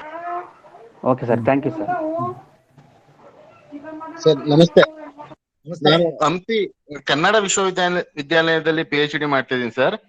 ಕನ್ನಡ ಸಾಹಿತ್ಯ ಮತ್ತು ಸಿನಿಮಾಗಳ ಅಂತರ್ ಸಂಬಂಧದ ತಾತ್ವಿಕ ಸ್ವರೂಪ ಅಂತ ಡಾಕ್ಟರ್ ಉಮಾಶಂಕರ್ ಅವರ ಮಾರ್ಗದರ್ಶನದಲ್ಲಿ ಮಾಡ್ತಾ ಇದ್ದೀನಿ ಸರ್. ಹಂಪಿ ಯೂನಿವರ್ಸಿಟಿಯಲ್ಲಿ ಮಾಡ್ತಾ ಇದ್ದೀನಿ, ಕನ್ನಡ ವಿಶ್ವವಿದ್ಯಾಲಯದಲ್ಲಿ. ಈ ಕರೋನಾ ಎಲ್ಲ ಮುಗಿದ್ಮೇಲೆ ನಿಮ್ಮನ್ನೊಮ್ಮೆ ಭೇಟಿ ಮಾಡ್ಬೇಕು ಸರ್. ಒಂದ್ ಸ್ವಲ್ಪ ತಾತ್ವಿಕ ಚಿಂತನೆಗಳ ಬಗ್ಗೆ ಒಂದ್ ಸ್ವಲ್ಪ ಚರ್ಚೆ ಮಾಡ್ಬೇಕು. BR ಲಕ್ಷ್ಮಣ್ ರಾಯರು ತುಂಬಾ ಆತ್ಮೀಯರು ನನಗೆ. ಅವ್ರ ಸಂಗಡ ಒಂದ್ಸಲ ಭೇಟಿ ಮಾಡ್ತೇನೆ ಸರ್ ನಿಮ್ಮನ್ನ. ಖಂಡಿತ ಬನ್ನಿ, ಕೂತ್ಕೊಳ್ಳೋಣ. ಯಾಕಂದ್ರೆ ಬಹಳ ಸೀರಿಯಸ್ ಗಂಭೀರವಾದ ಚಿಂತನೆ. ಅದರಿಂದ ಬಹಳ ಚೆನ್ನಾಗಿ ಎಲ್ಲರನ್ನೂ ಭೇಟಿ ಮಾಡಿ ಒಂದು ಅದ್ಭುತವಾದಂತ PhD ಥೀಸಿಸ್ ಕೊಡಿ ನಮ್ಗೆ. Thank you sir. ಸಿಗ್ತೇನೆ ಸರ್, ಬರ್ತೇನೆ ಸರ್. Thank you sir. ಖಂಡಿತ ಬನ್ನಿ, ಒಳ್ಳೇದಾಗ್ಲಿ. Thank you sir. Thank you sir. ಬೇರೆ ಪ್ರಶ್ನೆಗಳಿದ್ದ ಕೇಳಬಹುದು. ನಮ್ಮಲ್ಲಿ ವಿದ್ಯಾರ್ಥಿಗಳು ಕೂಡ ಇದ್ದಾರೆ. ವಿದ್ಯಾರ್ಥಿಗಳು ದಯವಿಟ್ಟು ಪ್ರಶ್ನೆಗಳನ್ನ ಕೇಳುವುದಕ್ಕೆ ಅವಕಾಶ ಇದೆ. ನೇರವಾಗಿ ಪ್ರಶ್ನೆಗಳನ್ನ ಕೇಳಿ. ಪ್ರಶ್ನೆಗಳನ್ನ ಕೇಳುವುದಕ್ಕಿಂತ ಮುಂಚೆ ನಿಮ್ಮ ಹೆಸರು ಮತ್ತೆ ನೀವು ಎಲ್ಲಿಂದ ಮಾತಾಡ್ತಿದ್ದೀರಿ ಎಂಬುದನ್ನು ಕೂಡ ಸ್ಪಷ್ಟವಾಗಿ ಹೇಳಿದ್ರೆ ನಮ್ಗೆ ಒಳ್ಳೇದಾಗುತ್ತೆ. ಎಲ್ರು ಕೂಡ ಸಹಕರಿಸ್ತೀರಿ ಅಂತ ನಾವು ನಂಬಿದ್ದೀವಿ. ಸರ್ ನಮಸ್ಕಾರ ಸರ್. ಶಿವಕುಮಾರ್ ಅಂತ ಹೇಳಿ ಸರ್ ಹೆಸರು. ಹೊಸಪೇಟೆಯಲ್ಲಿ ನಮ್ಮ ಹೊಸಪೇಟೆಯಿಂದ ಸರ್ ಮಾತಾಡ್ತಾ ಇರೋದು. ಈಗ ನಾವು ಹೊಸಪೇಟೆಯಿಂದ ಮಾತಾಡಿ. ಹೌದು ಸರ್, ಸೆಂಟ್ರಲ್ ಯೂನಿವರ್ಸಿಟಿ ಕೇರಳದಲ್ಲಿ ನಾವು ಅಡ್ಮಿಷನ್ ಮಾಡಿಸಿದ್ವಿ ಸರ್. ಈಗ ಅಲ್ಲಿ ಫೀಸು ಮತ್ತೆ ಕೆಲವು ವಿದ್ಯಾರ್ಥಿ ನಿಲಯ ಸಂಬಂಧಪಟ್ಟಂಗೆಲ್ಲ ಕೂಡ ಕಾಸ್ಟ್ ಬಹಳ ಆಗ್ತಾ ಇದೆ ಸರ್. ಆಮೇಲೆ ಕನ್ನಡ ಅಭಿವೃದ್ಧಿ ಪ್ರಾಧಿಕಾರ ಈ ಹೊರ ರಾಜ್ಯದಲ್ಲಿ ಹೋದಂತ ವಿದ್ಯಾರ್ಥಿಗಳಿಗೆ ಕಿರಣ್ಗೆ ಇದನ್ನ ಆನ್ಸರ್ ಮಾಡಿದೆ, ಕೇಳಿಸ್ಕೊಳ್ಳಿಲ್ವಾ? ಇಲ್ಲ ಸರ್, ನಮ್ ಪ್ರಶ್ನೆ ಏನಂದ್ರೆ ಸರ್, ಈಗ ಆಯ್ಕೆ ಈಗ ಯಾಕಂದ್ರೆ ತಾವು ಮತ್ತೆ ಮುಖ್ಯಮಂತ್ರಿ ಚಂದ್ರು ಅವರೆಲ್ಲ ಕೂಡ ಅನೇಕ ವರ್ಷದಿಂದ ಕೂಡ ಗಡಿನಾಡ ಭಾಗದಲ್ಲಿರುವಂತ ಕನ್ನಡ ಸಂಬಂಧಪಟ್ಟಂತ ವಿಭಾಗಗಳು ಮುಚ್ತಾ ಇದಾವೆ. ತಾವೆಲ್ಲ ಕೂಡ ಅದನ್ನೆಲ್ಲ ಅದ್ರ ಸಂಬಂಧಪಟ್ಟಂಗ ಆಗಿನ ಸರ್ಕಾರಗಳಿಗೆ ಮತ್ತೆ ಅವೆಲ್ಲವೂ ಕೂಡ ನೀವು ಮನವಿ ಪತ್ರ ಕೊಟ್ಟಿದ್ದೀರ. ಅವತ್ ಪತ್ರಿಕೆಗಳೆಲ್ಲ ಕೂಡ ಗಮನಿಸಿದ್ವಿ. ಆದ್ರೆ ಇತ್ತೀಚಿನ ದಿನಗಳಲ್ಲಿ ಏನಾಗ್ತದೆ ಅಂದ್ರೆ ಸರ್, ಅದು ಬಹಳ ಕ್ಷೀಣಿಸ್ತಾ ಇದೆ. ಅದ್ರ ಸಂಬಂಧಪಟ್ಟಂಗ ನನ್ನ ನೇರವಾದ ಪ್ರಶ್ನೆ ಏನಂದ್ರೆ, ತಾವು ಈಗ ಅಭಿವೃದ್ಧಿ ಪ್ರಾಧಿಕಾರದ ಅಧ್ಯಕ್ಷರಿದ್ದೀರಿ. ಈಗ ಇನ್ನೂವರೆಗೂ ಕೂಡ ಅನೇಕ ಈಗ ದ್ರಾವಿಡ ಯೂನಿವರ್ಸಿಟಿ ಇರ್ಬೋದು, ಸೆಂಟ್ರಲ್ ಯೂನಿವರ್ಸಿಟಿ ಕಾಸರಗೋಡು ಇರ್ಬೋದು. ಕತೆ ಹೇಳ್ಬಿಡಿ, ನಂಗೆಲ್ಲ ಗೊತ್ತಿದೆ. ನೇರವಾಗಿ ನಿಮ್ ಪ್ರಶ್ನೆ ಕೇಳಿ ಸರ್. ಇನ್ನೂವರೆಗೂ ಕೂಡ ಪ್ರೋತ್ಸಾಹಧನ ಅನೇಕ ವಿದ್ಯಾರ್ಥಿಗಳಿಗೆ ಯಾಕೆ ಬರ್ತಾ ಇಲ್ಲ ಅನ್ನೋದು ನನ್ನ ಅದನ್ನೇ ಹೇಳಿದೆ ನಾನು. ಕಿರಣ್ಗೆ ಇದು ಪ್ರಶ್ನೆಗೆ ಉತ್ತರ ಕೊಟ್ಟಿದ್ದೀನಿ, ನೀವು ಕೇಳಿಸ್ಕೊಂಡಿಲ್ಲ ಅಂತ ಕಾಣುತ್ತೆ. ವಿದ್ಯಾರ್ಥಿಗಳು ಗಮನಿಸಿಕೊಳ್ಬೇಕು. ಈಗಾಗಲೇ ನಿಮ್ಮ ವಿದ್ಯಾರ್ಥಿ ವೇತನಕ್ಕೆ ಸಂಬಂಧಪಟ್ಟಂತ ಪ್ರಶ್ನೆಗಳನ್ನ ಕೇಳಿದ್ದಾರೆ. ಅದೇ ಪ್ರಶ್ನೆಯನ್ನ ಪುನರಾವರ್ತಿಸಬೇಡಿ. ಈಗಾಗಲೇ ಸರ್ ಅದಕ್ಕೆ ಉತ್ತರಿಸಿದ್ದಾರೆ.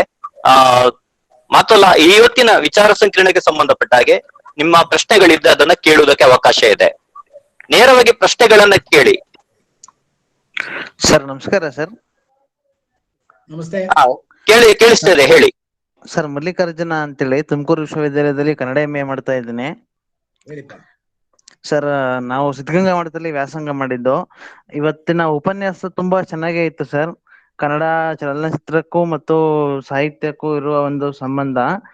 ಹಾಗೆ ಸಿದ್ಧಗಂಗಾ ಮಠದಲ್ಲಿ ಕನ್ನಡ ಭಾಷೆಯನ್ನ ಆಳವಾಗಿ ಅಧ್ಯಯನ ಮಾಡ್ಲಿಕ್ಕೆ ಅಂತಾನೆ ಒಂದು Kannada Pandit BA integrated course ಅನ್ನು ತೆಗೆದಿದ್ದಾರೆ ಸರ್ ಸ್ವಾಮೀಜಿ ಅವರು.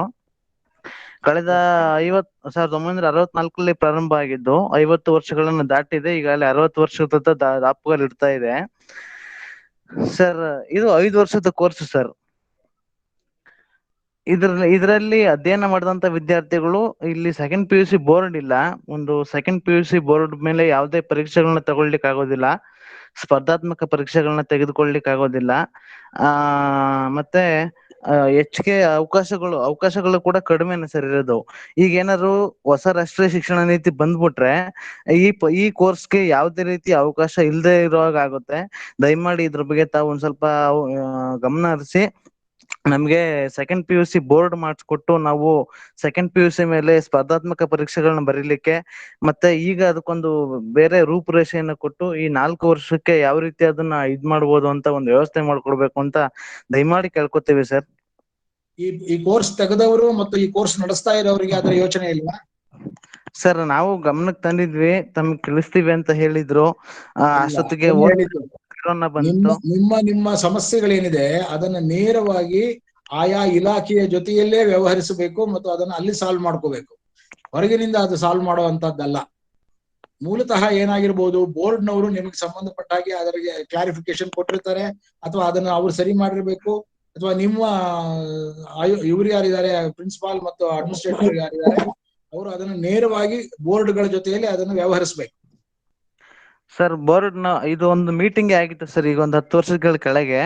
ಅವಾಗ second PUC board education department ನ ಮಿನಿಸ್ಟ್ರಿಗೆ ಹೋಗಕ್ಕೆ ಹೇಳಿ ಅದನ್ನ ಪತ್ರವಾಗಿ ನನಗೆ ಕಳಿಸ್ಕೊಡಿ. ಓಕೆ ಸರಿ ಸರ್.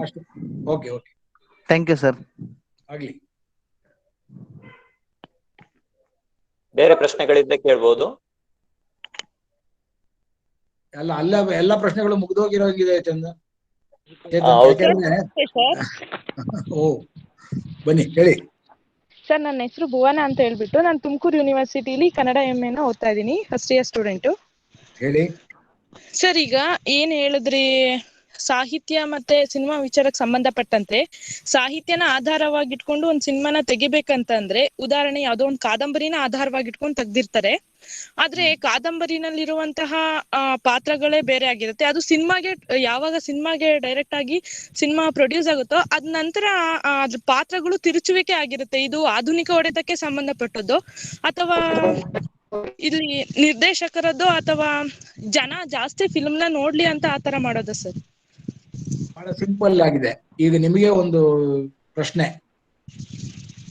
ಕಾದಂಬರಿ ಇದ್ದ ಹಾಗೆ ಕಾದಂಬರಿಯಲ್ಲಿ ಒಂದೊಂದು ಪದ ಬರೀತಾರಲ್ಲ ಅದೇ ತರಾನೇ ಸಿನಿಮಾ ಮಾಡ್ಬೇಕಾ ಸರ್? ಹಾಗಲ್ಲ ಸರ್, ಅಂದ್ರೆ ಪಾತ್ರಗಳಲ್ಲಿ ಕೆಲವು ಮಾತುಕತೆ ಇರ್ಬೋದು, ಎಕ್ಸ್ಟ್ರಾ ಸೇರಿರುತ್ತೆ, ಇಲ್ಲ ಎಕ್ಸ್ಟ್ರಾದಲ್ಲಿ ಸ್ವಲ್ಪ ಕೆಲ ಅಂಶಗಳು ಬಿಟ್ಟಿರುತ್ತೆ. ನಿಮ್ಗೆ ಆಗ್ಲೇ ಹೇಳಿದೆ, ಇದು ಇನ್ನೊಂದು ಮಾಧ್ಯಮ. ದೃಶ್ಯ ಮಾಧ್ಯಮ ಬೇರೆ, ಸಾಹಿತ್ಯದಲ್ಲಿ ಬರೆಯೋದು ಬರವಣಿಗೆ ಮಾಧ್ಯಮ ಬೇರೆ. ಬರೆದದ್ದಕ್ಕೂ ತೋರಿಸೋದಕ್ಕೂ ದೃಶ್ಯಕ್ಕೂ ಬಹಳಷ್ಟು ವ್ಯತ್ಯಾಸ ಇರುತ್ತೆ. ನಿಮಗೆ ಅದ್ರ ಉದಾಹರಣೆನೂ ಕೊಟ್ಟೆ, ಒಂದು ಮರದ ಉದಾಹರಣೆ ಕೊಟ್ಟೆ. ನೀವು ಸಾಹಿತ್ಯದಲ್ಲಿ ಒಂದೇ ಸೆಂಟೆನ್ಸ್ ಅಲ್ಲಿ ಒಂದು ಮರದ ಕೆಳಗೆ ಕುಳಿತಿದ್ದನು ಅಂತ ಬರೆದಿರ್ತೀರಿ ಅಲ್ವೇ? ಆದ್ರೆ ಯಾವ ಮರ ಅನ್ನೋದನ್ನ ನಾವು ಹೇಳ್ಬೇಕು, ಸಿನಿಮಾದಲ್ಲಿ ತೋರಿಸ್ಬೇಕು. ಅದು ಈಚಿಲ್ ಮರನ ತೆಂಗಿನ ಮರನ ಅಂತ ತೋರಿಸ್ಬೇಕು. ಆದ್ರೆ ಇಡೀ ಪರಿಸರ ಒಂದೇ ಒಂದು ಶಾಟ್ ನಲ್ಲಿ ಗೊತ್ತಾಗ್ಬಿಡುತ್ತೆ. ಆದ್ರೆ ಕಾದಂಬರಿಯಲ್ಲಿ ಗೊತ್ತಾಗಲ್ಲ, ಒಂದು ಮರದ ಕೆಳಗೆ ಕುಳಿತಿದ್ದನು ಅಂತಿರುತ್ತೆ. ಆಗೇನ್ ಮಾಡ್ತೀರಿ? ಅದೇ ರೀತಿ ಪಾತ್ರವೂ ಕೂಡ ಒಂದು ಪಾತ್ರವನ್ನ ನಿರ್ದಿಷ್ಟಗೊಳಿಸಬೇಕು. ಕಾದಂಬರಿಯಲ್ಲಿ ಪಾತ್ರಗಳು ಹೇಗ್ ಬೇಕಾದ್ರೂ ಆಡ್ಬೋದು, ಆದ್ರೆ ಇಲ್ಲಿ ಸಿನಿಮಾದಲ್ಲಿ ಒಂದು ಸಲ ಅದು ಪಾತ್ರ ತನ್ನ ಪೋಷಣೆಯನ್ನು ಹಚ್ಕೊಂಡಾಗ ಆ ಪಾತ್ರ ಪೋಷಣೆಯ ಜೊತೆಯಲ್ಲಿಯೇ ಸಿನಿಮಾ ಬೆಳಿಬೇಕು. ಸೊ ಅದರಿಂದ ಮಾಧ್ಯಮಗಳು ಬೇರೆ, ಆಯಾ ಮಾಧ್ಯಮಕ್ಕೆ ಹೊಂದಿಕೊಂಡ ಹಾಗೆ ಆ ಕೃತಿ ಅಡಾಪ್ಟ್ ಆಗುತ್ತೆ, ಪ್ರಯೋಗವಾಗುತ್ತೆ. ಒಂದು ಕೃತಿ ಕಾದಂಬರಿ ಇದ್ದ ಹಾಗೇನೆ ಸಿನಿಮಾ ಆಗಲ್ಲ, ಅಥವಾ ಸಿನಿಮಾ ಇದ್ದ ಹಾಗೇನೆ ಕಾದಂಬರಿ ಇರಬೇಕಾಗಿಲ್ಲ. Thank you sir. Okay sir ನಮಸ್ತೆ ಸರ್. ನಮಸ್ತೆ ಸರ್, ನನ್ನ ಹೆಸರು ಗಿರೀಶ್ ಕೃಷ್ಣ ಅಂತ, ಸರ್ಕಾರಿ ಕಾಲೇಜು ಕಾಸರಗೋಡಿನ MA first year student sir. ನನಗೊಂದು ಸಣ್ಣ ಹೇಳಿ ಗಿರೀಶ್.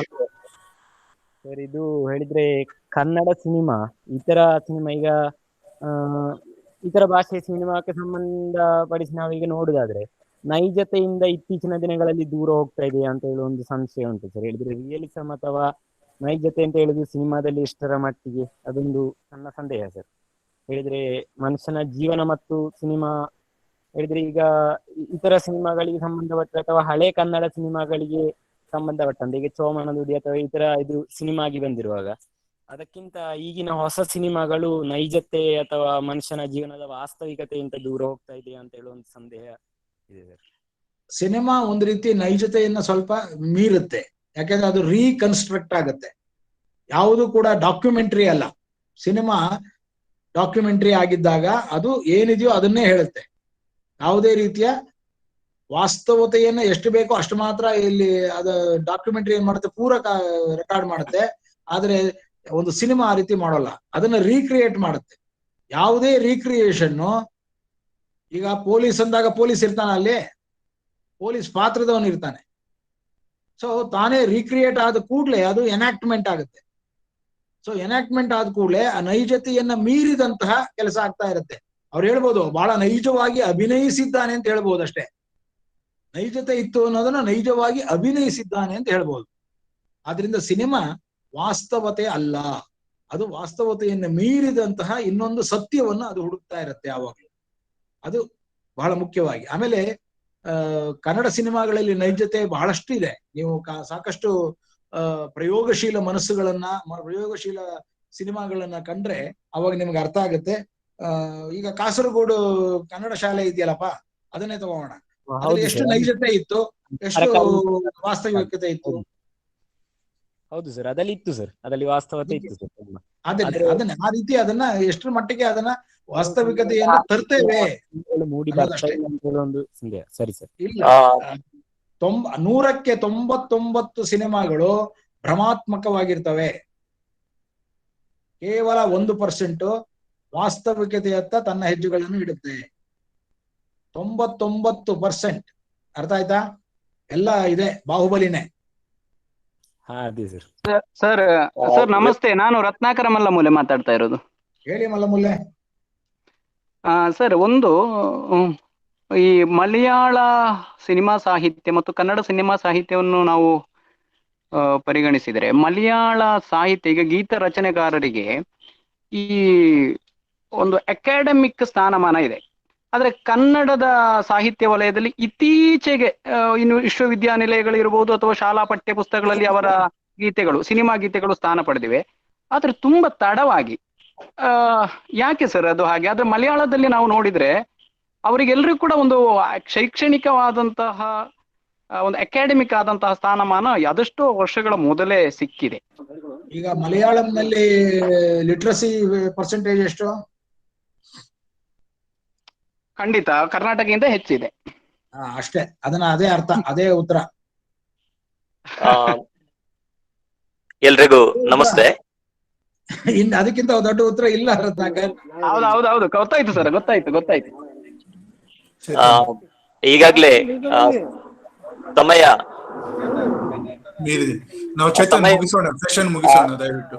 ಸಮಯ ಮುಗೀತಾ ಇದೆ.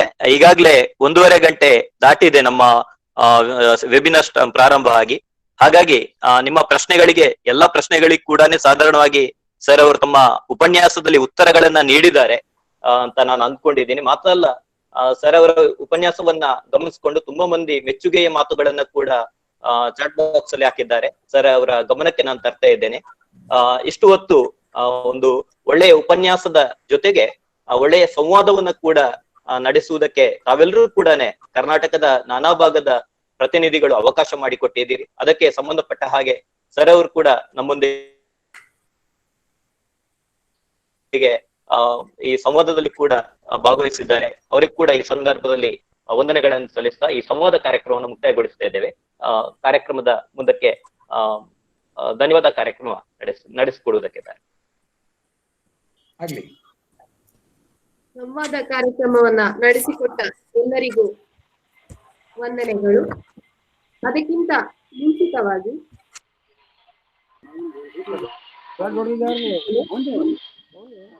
ಈ ಕಾರ್ಯಕ್ರಮದಲ್ಲಿ ಭಾಗವಹಿಸಿದವರು ಪ್ರಮಾಣ ಪತ್ರಕ್ಕಾಗಿ ಚಾಟ್ ಬಾಕ್ಸ್ ಅಲ್ಲಿರುವ ಫೀಡ್ಬ್ಯಾಕ್ ಅರ್ಜಿಯನ್ನ ಭರ್ತಿ ಮಾಡಿ ಕಳುಹಿಸಿ. ನಿಮಗೆ ಪ್ರಮಾಣ ಪತ್ರವನ್ನು ಕೊಡಲಾಗುವುದು. ಮುಂದಿನ ಸಾಹಿತ್ಯಯಾನ ಕಾರ್ಯಕ್ರಮ ಬುಧವಾರ ಸಂಜೆ ಇದೇ ಹೊತ್ತಿಗೆ ನಡೆಯಲಿದೆ. ನಮ್ಮವರೇ ಆದ ಕಾಸರಗೋಡು ಚಿನ್ನ ಅವರು ಕಾಸರಗೋಡು ಹವ್ಯಾಸಿ ರಂಗಭೂಮಿ ಎಂಬ ವಿಷಯದ ಕುರಿತು ಉಪನ್ಯಾಸವನ್ನ ನೀಡಲಿದ್ದಾರೆ. ಇದೀಗ ಧನ್ಯವಾದ ಸಮರ್ಪಣೆ ನಮ್ಮ ವಿಭಾಗದ ಉಪನ್ಯಾಸಕರಾದ ಶ್ರೀಯುತ ಶಿವರಾಜ್ ಸರ್ ಅವರಿಂದ. ಎಲ್ಲರಿಗೂ ನಮಸ್ಕಾರ.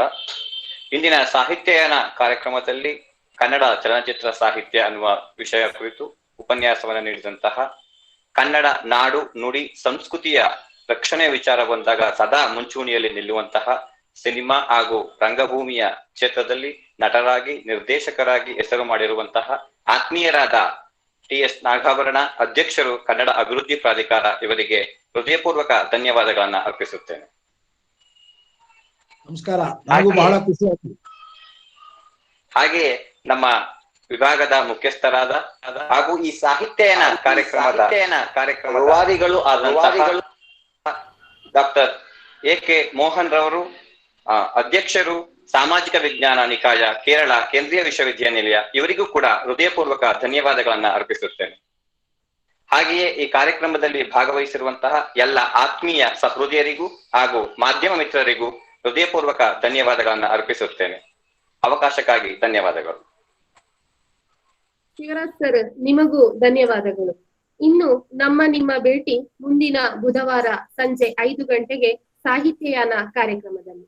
ಅಲ್ಲಿಯೂ ನೀವು ಖಂಡಿತ ಉಪಸ್ಥಿತರಿರುತ್ತೀರಿ ಎಂಬ ಆಶಾಭಾವನೆಯೊಂದಿಗೆ ಈ ಕಾರ್ಯಕ್ರಮಕ್ಕೆ ಪೂರ್ಣ ವಿರಾಮವನ್ನ ನೀಡ್ತಾ ಇದ್ದೇವೆ. ಧನ್ಯವಾದಗಳು. Thank you sir. Thank you. All the best. Thank you sir.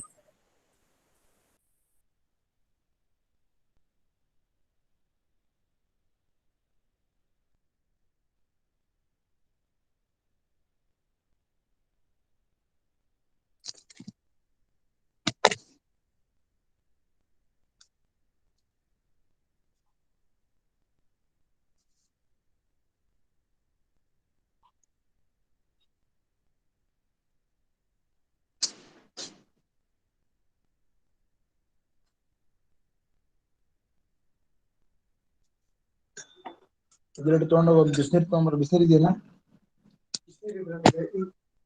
ಎರಡು ಚೆಲ್ಬಿಟ್ಟು ಬಿಸಿನೀರು ಕೊಡ್ತಾರೆ.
ಲಿಂಕ್